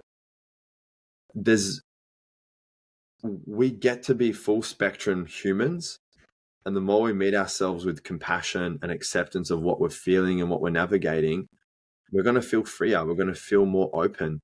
And I truly believe that the courage and the resilience that it takes for us to lean in and be open and be vulnerable and speak to what is on our heart and speak to our challenges, that takes a lot. That's strength for me, not suppressing, denying, and rejecting. And to answer the first part of your question, have I seen a difference in terms of male and female clients? And generally speaking, yes. And most of my clients at the moment are women. I've got some men in my current group programs and that I'm working with, and they come to my events. But a lot of the women that a lot of the people I'm working with are female entrepreneurs, female business owners, female coaches that are like willing to get deep, dark, and dirty, that are willing to do the work and want to see more integration in the world. So I'm so glad you raised that point. And it is a problem that I see, which is also the mindset shift is the problem is maybe not a problem. It's an opportunity to create some change. And I feel like it takes us leading that way as individuals, having these conversations and also checking in on our brothers, checking in on our fathers, checking in on our friends, creating the opportunities for more connection, for deeper connection, and to meet each other in solidarity and in community and go, you know what? Let's do this together. And we don't need to do this alone. Because when men don't feel they have the support, and when men feel like they need to hold it all themselves, it builds up and it creates more tension. And that's why men are killing themselves and going down substance abuse and all sorts of stuff. So yeah, let's change this part of our culture, and we're doing it right now. Yeah, I would say especially I would say definitely Australia, definitely England, and definitely America. There is that culture more towards other cultures that I've traveled to, where there is a bit more emotion, there is a bit more lenience towards people having emotions, and I think that's just the way different cultures have kind of grown up. Whether you go to South America in Colombia, the men are very vulnerable and like to share emotion and how they're feeling, whereas you go to somewhere like the States, especially I would say especially the UK, it's kind of we just don't talk about our problems, and as you said, like even in Australia, we have such high suicide rates, which just like they don't need to be there, because we could talk to somebody, because we're all living this like in the same fucked up world. Like everybody's having like near enough the same human experience, just seeing it through a totally different reality, because like everything that's going on in the world, although certain situations are different towards everybody, the overall arching experience that's happening, we're all on a flying rock in the middle of space. Like, we're probably not meant to be here. However, like we're here for such I know what you mean. Yeah, like it is. everybody's like small situations are different, but the overarching, we're all here, and we should all be looking out for each other as much as we can, because then we complain about people going and doing whatever. Like they jumped in front of a train this morning, and people get really angered and upset about that because they're late to work. I'm like, that's not the issue. You being late to work's like it's fucking nonsense. Like someone's just felt the need to kind of jump off in front of it, and we don't think about that too much. Other people are more selfish than they realize as well. We all live in our own worlds, Absolutely. in our own bubbles, and the more that we can acknowledge those parts of us and open up to meeting other people with where they're at, looking beyond ourselves, we can really spearhead a lot of change. And this is one of the reasons why I'm so passionate about my work as a coach and facilitator and as a speaker, and having this business and continuing to grow and evolve on my own journey throughout this, is I want to see people equipped with the right tools and practices and knowledge to navigate this journey of life here on the rock I want to see people feeling more fulfilled, more aligned, more empowered, more confident, more vulnerable, more willing, more courageous to lean into life and create the best possible fucking life they can create. And we're not all taught this stuff. We don't go to school to discuss probably many of the things we've covered today on the podcast. We're not being taught that. We're not learning those things at a young age. And it requires a cultural shift. It requires societal shift. It requires different curriculum and education. It requires parents leading that way and passing this on to their kids and opening up for different and deeper dialogue and conversation. When we have a healthier, vibrant human population and there's more love and more compassion and people are feeling more connected to themselves, well, how they show up in the world changes considerably. How they treat other beings, how they treat other humans, how they treat their family, animals, the rivers, the forest, it all changes. Because people understand that we are reflections of each other and we are all connected on one level.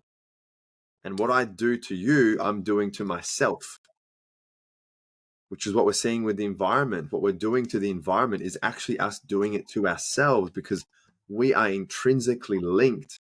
We are part of this interconnected, interrelated, interdependent Earth community where whatever we do has an impact and a consequence somewhere.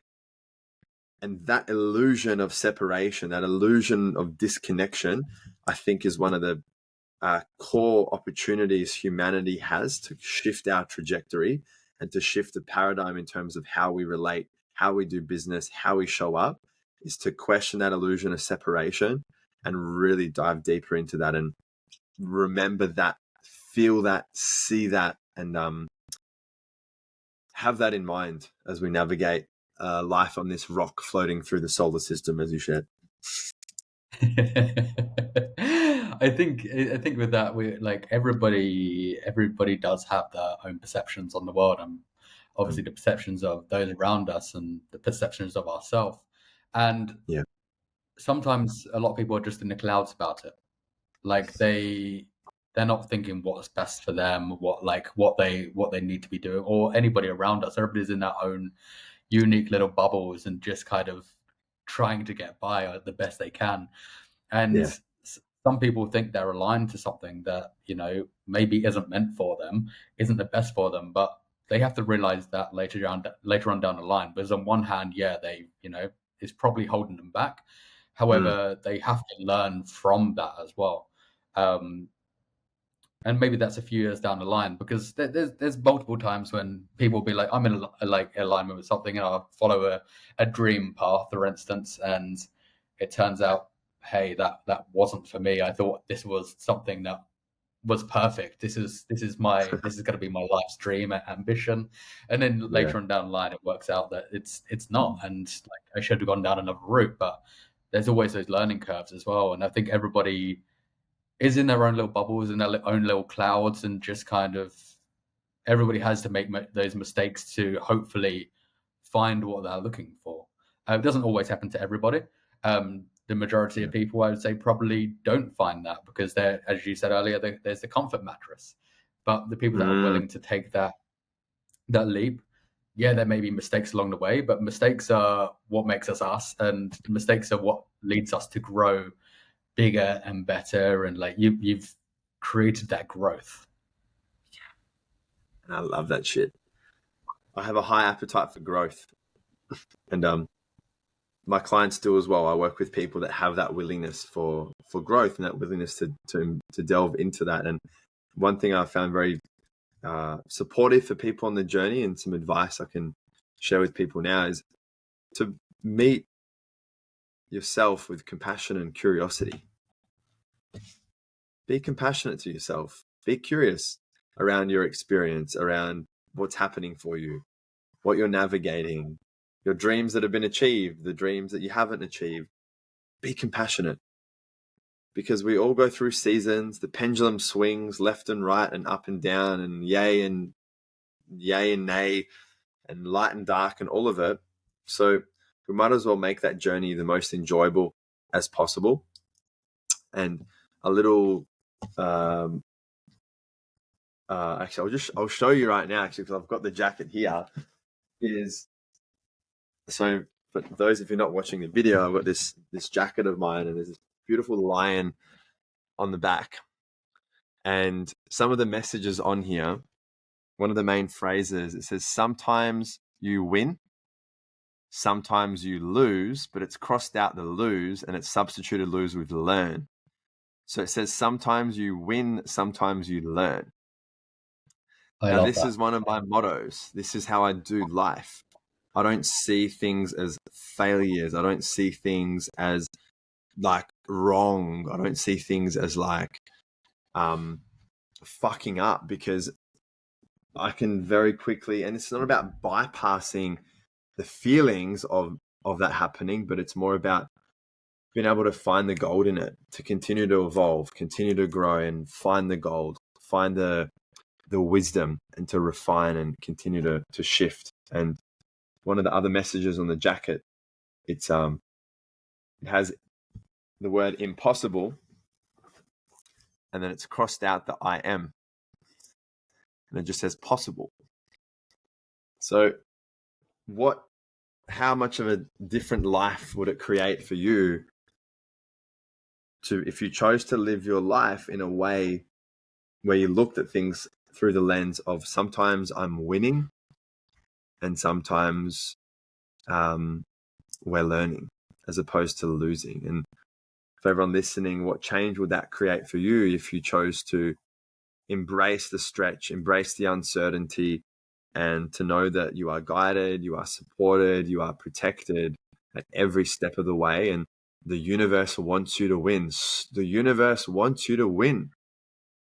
And when something doesn't seem to go to plan, or you're challenged and you're in that pit, what if you asked yourself, how can I learn from this? What can I take from this?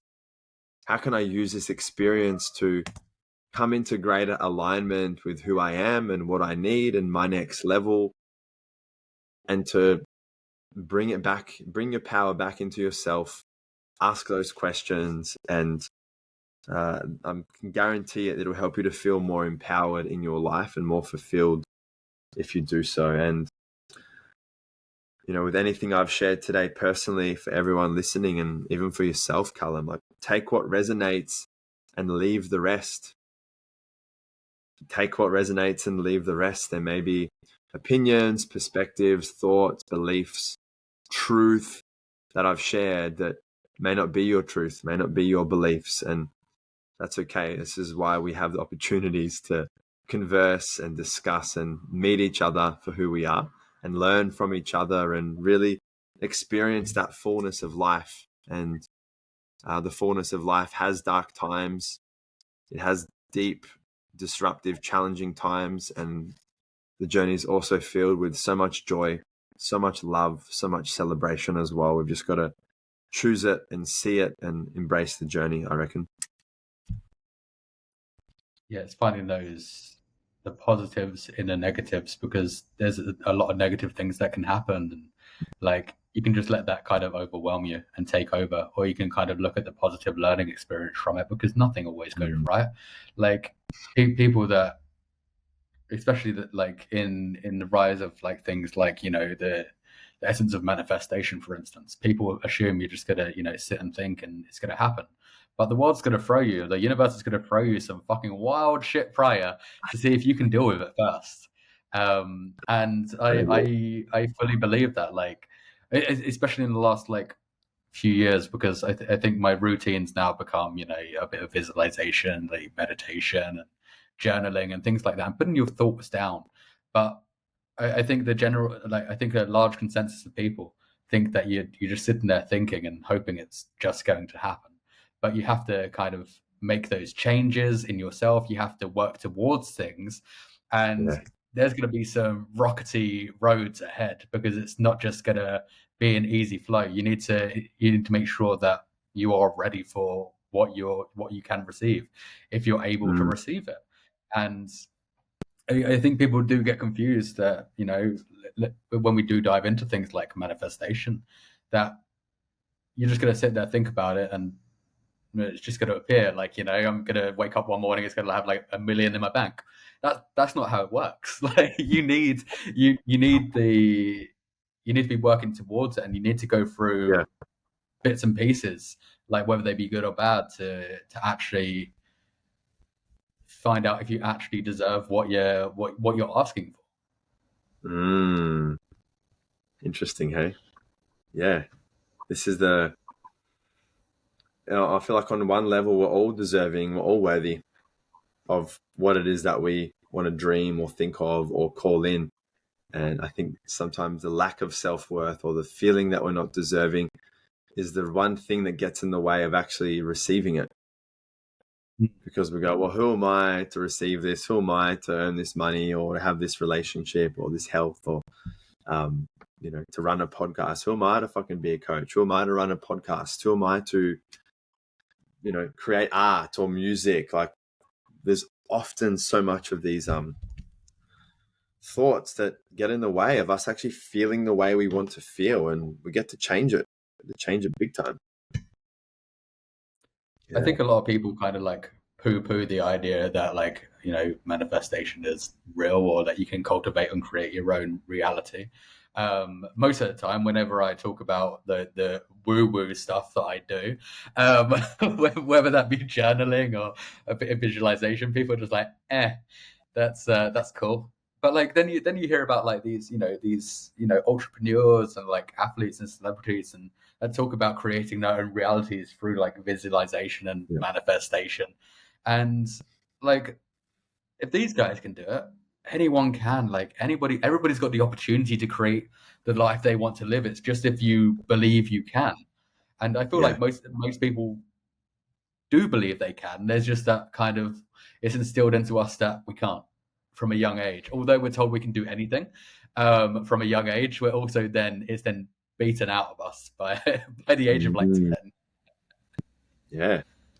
And what a powerful belief to have either way, whether our belief is we can't have what we want to have or we can't do what we want to do, or whether the belief is I can have what I want to have, I get to do what I want to do. Either way, whatever people are focusing on, whatever belief they're choosing to focus on, is going to create their reality. So even in the first instance, when we're speaking about manifestation and creating our ideal reality and creating change, beliefs are the first thing we can look at. What are the beliefs we have? Are they supportive of that vision, or are they going against the vision that we have? Are the beliefs positive and uplifting and empowering, or are they negative, limiting, and self-sabotaging or self-destructive? And I've lived enough life now to see the power of manifestation in full force, the power of visualization, the ability to turn thoughts and visions into physical manifestations in this world. And I think the power of manifestation, the power of magnetizing and also calling in and bringing to you aligned opportunities is very powerful. And one is a more masculine energy and the other is quite a feminine energy. And we get to play with both of these energies. And, you and the team had a vision, create the podcast, run the podcast, have certain guest speakers. There was a vision there to have me on board. Great. We had a conversation and now we're here. Now we're getting to send this transmission out into the world and it's going to be a reality. Great. Each and every one of us have ideas. And if we can think it, if we have an idea, it's possible. If you can think it, it's possible. This is the way the universe works. And it may take a long time, but it's still possible. This is what I think about everything around us. You look at like the microphone or the fucking laptop or the lights around you. Like, these things didn't exist if somebody didn't think about it. If somebody didn't think about creating it, it wouldn't have ever happened. We'd still be living in caves. We'd still be, like just living on rocks and like. But these things exist, and someone had to think of this, and they may have had to do things to create it. but there's nothing that's out of the realm of possibility.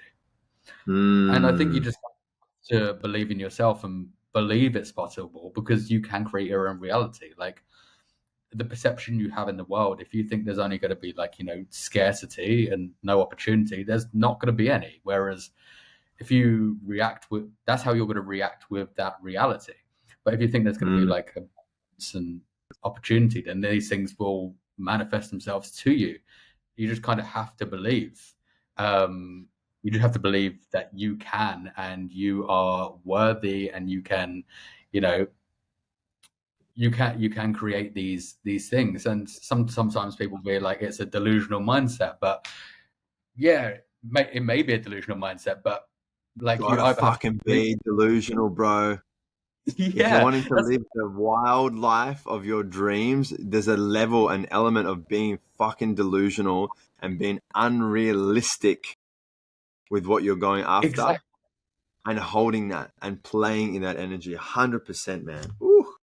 I think there's the delusion on both ends of the scale. You can either have delusion that you can't do it, or there's delusion that you can do it.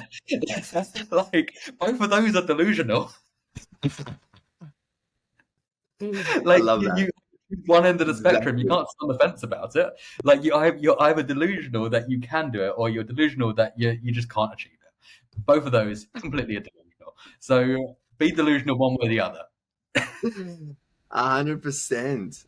Wow. Yeah. I feel that. It's very cool, man. There's one thing that I want to speak to just bridge spirituality and veganism and health, and for being on a vegan podcast with another vegan. It's been refreshingly great to not speak about veganism the whole time. Yeah, I've done so many interviews also where we're love just diving so deep into it, but and for the vegans tuning in, and for the vegan curious folk, I just want to share from my perspective the importance and the role that veganism has played in my life, and that can play in humanity's collective awakening. And the way that I see this is in terms of humanity's ascension, in terms of human health and well-being, and as humanity is questioning, evolving, and growing, I see veganism as the lifestyle and philosophy and the way of relating with the world has a really great opportunity to be a part of this next evolution of our mindset, of our growth, of our consciousness and evolution. So if we look at, on an energetical level, what we consume, whether it's music, the energy around us, the food we're eating, what we're consuming, is going to affect our health and our well-being. It's either going to improve it or it's going to drop it down. And on a vibration and frequency level, if you're consuming the flesh of a being who's suffered and was killed against their will, and having a knife pulled across their throat, that creates an energetical signature of suffering and pain and violence that humans are then ingesting and consuming. And that can affect our health and well-being. And the vibration and frequency of eating the flesh of someone else is quite different to eating a fucking mango and eating a banana, where the tree's literally like, I want this to be eaten, and it's vibrant and it's alive. There's a very big difference there. And we've got to look at what we're consuming. Are we consuming the products that have, like the dairy, for example, that is revolving around the exploitation of the feminine, revolving around the exploitation of the feminine reproductive system? And for those of us who know how messed up the dairy industry is, it's a pretty brutal cycle of forced impregnations and insemination and taking away babies and killing the babies and keeping that cycle going. We know how messed up it is. It's like the ultimate, it's another ultimate level of disrespect towards the feminine that we've experienced here on Earth. And I've noticed that a lot of my clients, even though I don't talk about veganism a lot, even though I'm not like, going hard on it, a lot of my clients start questioning their diet. A lot of my clients start having an aversion towards meat.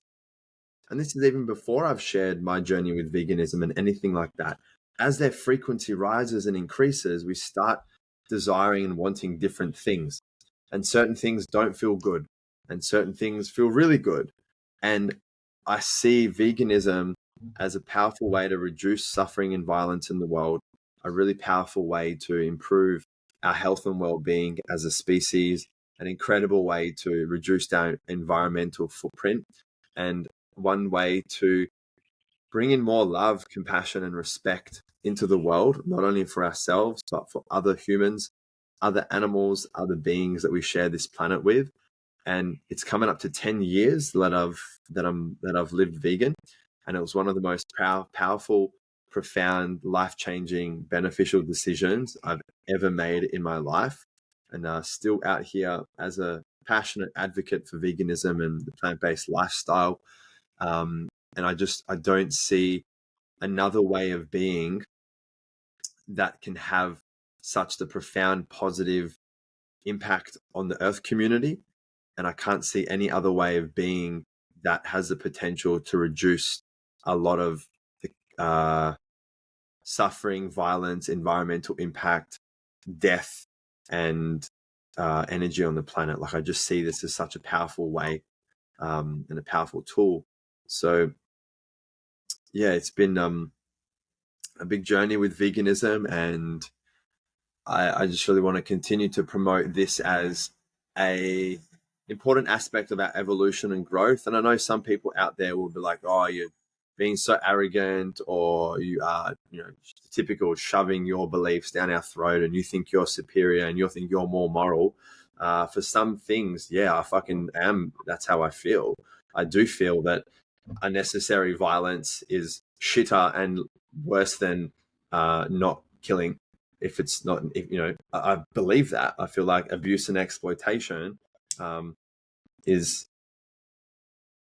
less favorable than not having abuse and exploitation. And I choose to live in alignment with that as best as I can. And so it gets so loaded for a lot of people around these topics, but I've dealt with enough over the years, and I've got enough understanding, and have been a meat-eating fisherman, someone who grew up eating meat, eggs, and dairy, and 10 years vegan now, baby. And I'm thriving, happy, healthy, tapped in, and here to do my bit to support others to live a vegan life and thrive and elevate their consciousness in every part of their being. I don't think I could have said that better myself. Like, that was so beautifully worded. And the thing is, the majority of us weren't ever born vegan. And like, if you can do it for 10 years, 20 years, 30 years, as I know some people have been, and you're still thriving, there's no reason why anybody shouldn't be able to at least explore that route, even if they're not going to go full force with it, or become more plant predominant even. Like, there's no reason why anybody shouldn't be able to do it, especially if they're looking at going towards a more spiritual route as well, or aligning themselves with the earth and nature. Like, everything should be as one. There shouldn't be like, hey, we're going to be spiritual and kind to one another, but like the rest of the planet can fuck itself. It's very much like we are selective as humans, though. We have our biases. It's wild. Yeah, exactly that. But before I round this off, there's one question that so I put out a poll the other day if there's any questions for you on the story, and I got one or two back. And one was, how do you personally stay grounded and in a world that's with such polarity?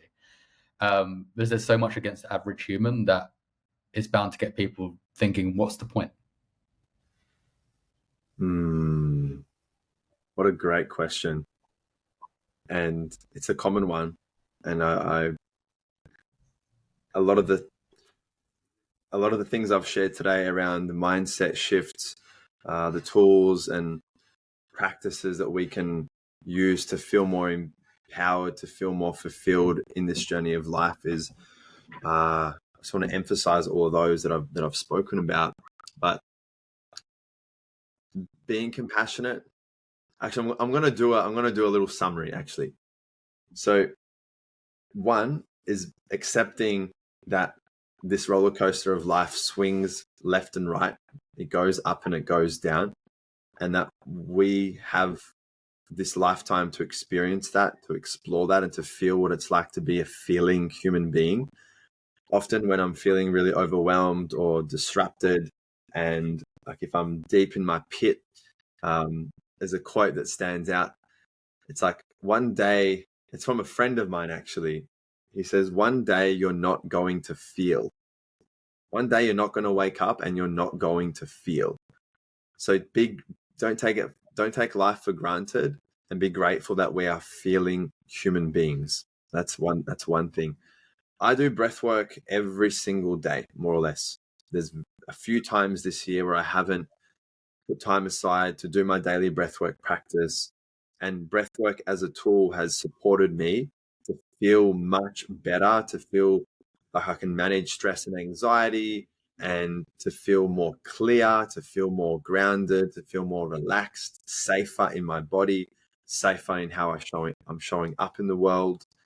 And meeting myself with compassion and curiosity is really important.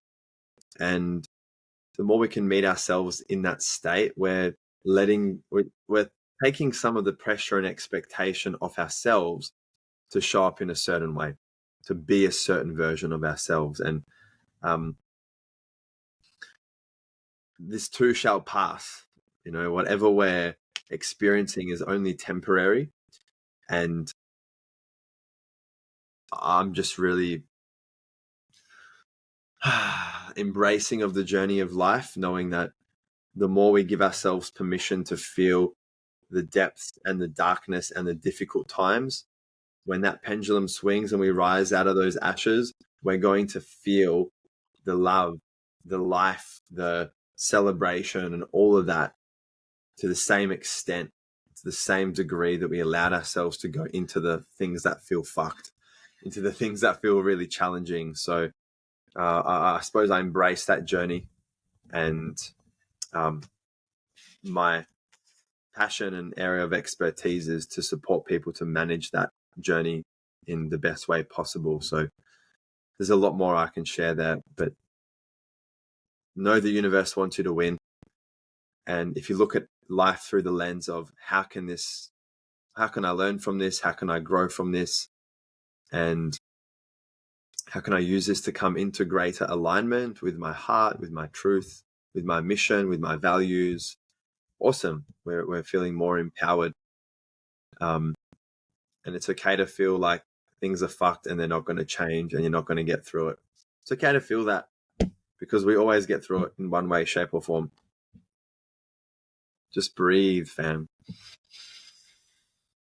I think a lot of the other questions that came through we've kind of already answered on there throughout the whole entire conversation. But there was one here, one that I don't feel like we have touched on, and I think it's a hard one even for many of us to move on from, which is moving on from ego.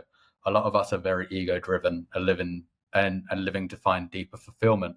However, I don't like, as much as we all have ego, I feel like we all, as much as we can move away from it, still thrive on it because we still need to build ourselves. Yeah. So it's a hard one. I don't think you can, but I'd love to hear your perspective on moving on from ego. Great question. How do we move on from ego? Interesting, right? I think in my experience and what I see a lot of people going through is a transition and an evolution in terms of the relationship they have with their ego. So I think firstly, people, the ego is out of their awareness. They don't realize they have this part of them that can show up in a certain way. Then they have the awareness of their ego, and often the awareness extends as far as like the ego in terms of like, oh, look at me, I'm fucking doing this and na.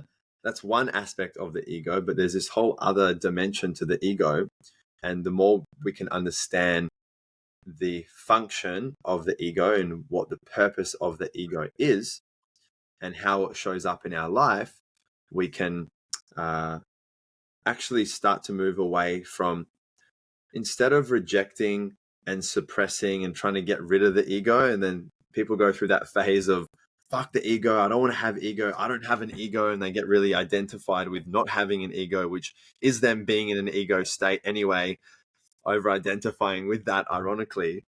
When we move away from suppression and denial and more towards acceptance and integration, and we bring that into the ego, the relationship we have with our ego, we can start to look at it through the lens of, what is the ego here to do?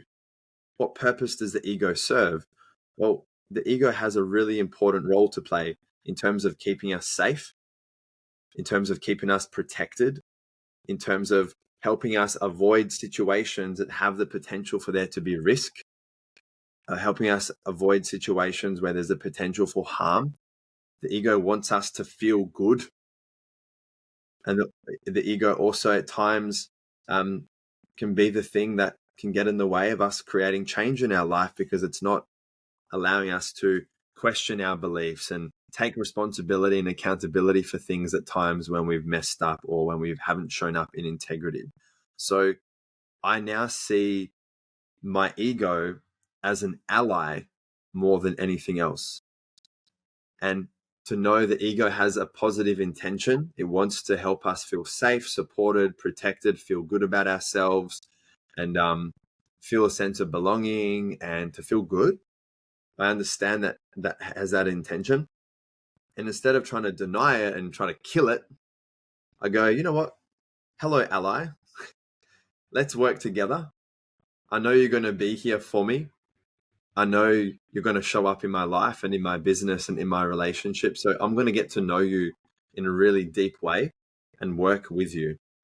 And that for me has helped me feel more free working with my ego, and been able to clearly identify when I'm identified in that ego state, and to just be okay with it, to not beat myself up about it. That would be my advice and perspective, is look at the role the ego plays, reestablish, renegotiate a relationship, and see how your ego is here to serve you, and work with it rather than against it. It's an ally. Yeah, I saw that question earlier, and I've been mulling on that question for quite some time on how I'd even answer that. But I think you worded that perfectly, to the point that, like, we all have it, but you just need to work with it, because otherwise it will just take over. And the thing is, like, I don't think we can physically completely get rid of it, but realize that it's very much, hey, it's here. Let's work together. Let's not let it, try not to overpower what's going on, like, cloudy perspective on things. But like, even now, I've been on my like journey for quite some time, and my ego is still there sometimes. Like, sometimes I'm very egotistical, and I think it's just part of nature. However, it's realizing when it's actually happening and being like, oh, I should probably calm that down. You don't want to seem like too much of a dick. And it's very, very much that, and just kind of hoping that you can at least calm it and work together with it, instead of just letting it, take over the room. And that piece there of, what's the word you said? Like, not letting it dictate, not letting it take over and take over control. That I agree with that. It's like, how can we not make decisions that are solely based and dictated from our ego, but to consider the ego and to be aware of how it's influencing our decisions, and still choose to show up from a place of love, still choose to show up authentically, still choose to be in our power, be in our truth out there in the world. And for anyone out there who's wanting to build their reputation, build more influence, become more recognized, or become a leader in the industry that you're in, And if you're wanting to impact more lives, maybe on social media, you got to understand that if people don't know who the fuck you are, they don't know who the fuck you are. And they're not going to receive your messages, your transmissions, your nuggets, your perspectives. And I have been one of those men who, and a business owner and a coach and an activist that continues to self-promote, continues to put myself out there. And do I find edges in that? Yes, regularly. But I also know after years and years of showing up, the exposure continues to increase. I'm impacting more lives. I'm willing to be that version of me to get in front of the right people so I can have an impact on them. And now more than ever, I give less of a fuck about holding back in that way. And I'm just like, I create opportunities to do that. And this is another one, jumping on the podcast, being able to connect with hundreds, thousands of people, whatever it is, and to build up a personal brand, being able to share my truth, share my perspectives, add value, and have opportunities like this are great, and it lights me up. So if any of you are out there holding back and playing small and letting the fear and doubt of other people's projections and judgments get in the way of you actually showing up and being there for the animals, being there for nature, being there for whatever topics, step out of your own way, lean in, show up, and yeah, you'll deal with some projections and negativity perhaps. But what's more important, you know, the mission you have and the change you want to create, or staying comfortable and feeling okay every day? I think perfectly said. And you can't stand out if you are doing average content, or if you're just trying to play along with the average person. If you stand out, you're going to get seen, you're going to get heard, and you need to stand out. If you're just going to play average, you're going to expect average results. So it's very much you need to go out of your way and be the loudest voice, as much as that may seem a bit egotistical. But hey, like, if you've got a mission that you need to be on, you need to be one of the loudest voices out there. So don't be average. Yeah. Be outstanding. Be your authentic self. Exactly. Show up, be your authentic self, and listen to your heart and speak your truth. That's my mantra. Scott, thank you so much for being here. However, before we do round this off, like, if people want to work with you, if they want to find you, if they want to just connect with you in general, where can they find you? Just follow your intuition. You'll find me. If you're meant to work with me, you'll find me. I'm not going to give you any information of who I am. Good luck. I'll see you on the other side. So Instagram's the best place. Instagram, if you search Earth-Centered on Instagram or Facebook, maybe on the podcast details, there'll be some information. But yeah, Earth-Centered, Scott Wallace is my name. I work with people all around the world, online, face-to-face, in different coaching programs, breathwork journeys, transformational experiences. And I've got a pretty diverse client base that I work with and support, and different ways I can support people. So if what I've shared today has really resonated for you, and if you're really curious about taking that next step, and you feel that pull and you feel that intuitive hit that may not make sense, but you just feel there's something here, then I really invite you to reach out, send me a message. We can jump on a call and just explore things a bit further. So that's probably the next best steps. And Callum, thank you so much, brother, for the opportunity to be on your podcast, to expand some reach and exposure to your community. And I'm very grateful. And thank you for your work, for your tenacity and perseverance in building this platform and creating the change in the world that you've been creating. And it's so great to connect, bro. So thank you. Thank you. That means a lot. And to be fair, I feel like we probably could have talked for another 2 hours, but I feel like it's one. 2 hours, bro. We're gonna have to get another part to it at one point. I think it's maybe the longest podcast I've ever done. It's at least 2 hours. Yeah, we're hitting on 2 hours 20, I think, at the moment. Wow. Well, if we go for another 2 minutes, it'll be 2 hours, 22 minutes and 22 seconds. let's do it. So yeah, to be fair, everything that you have mentioned as Spiritual well, numbers. I will put in the show notes, so everything will be in there. Right.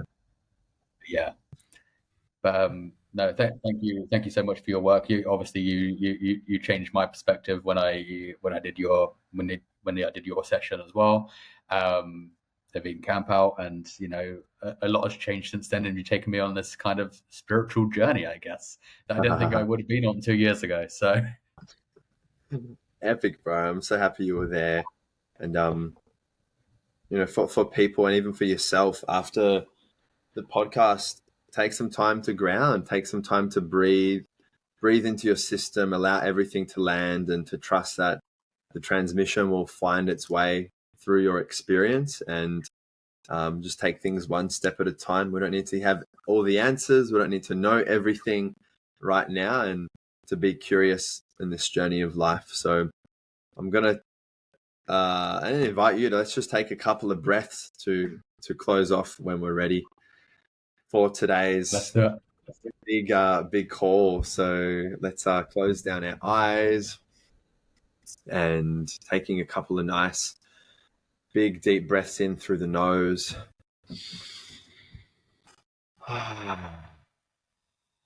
Letting it out with the exhale. A few more breaths in through the nose. Really filling up the belly and the lungs and letting it go. Taking a couple more breaths and really feeling that energy in motion, feeling what has come up for you today, what has landed, what's going to be your next step. What is it that you're curious about, and what's the change you can create in your life moving forward?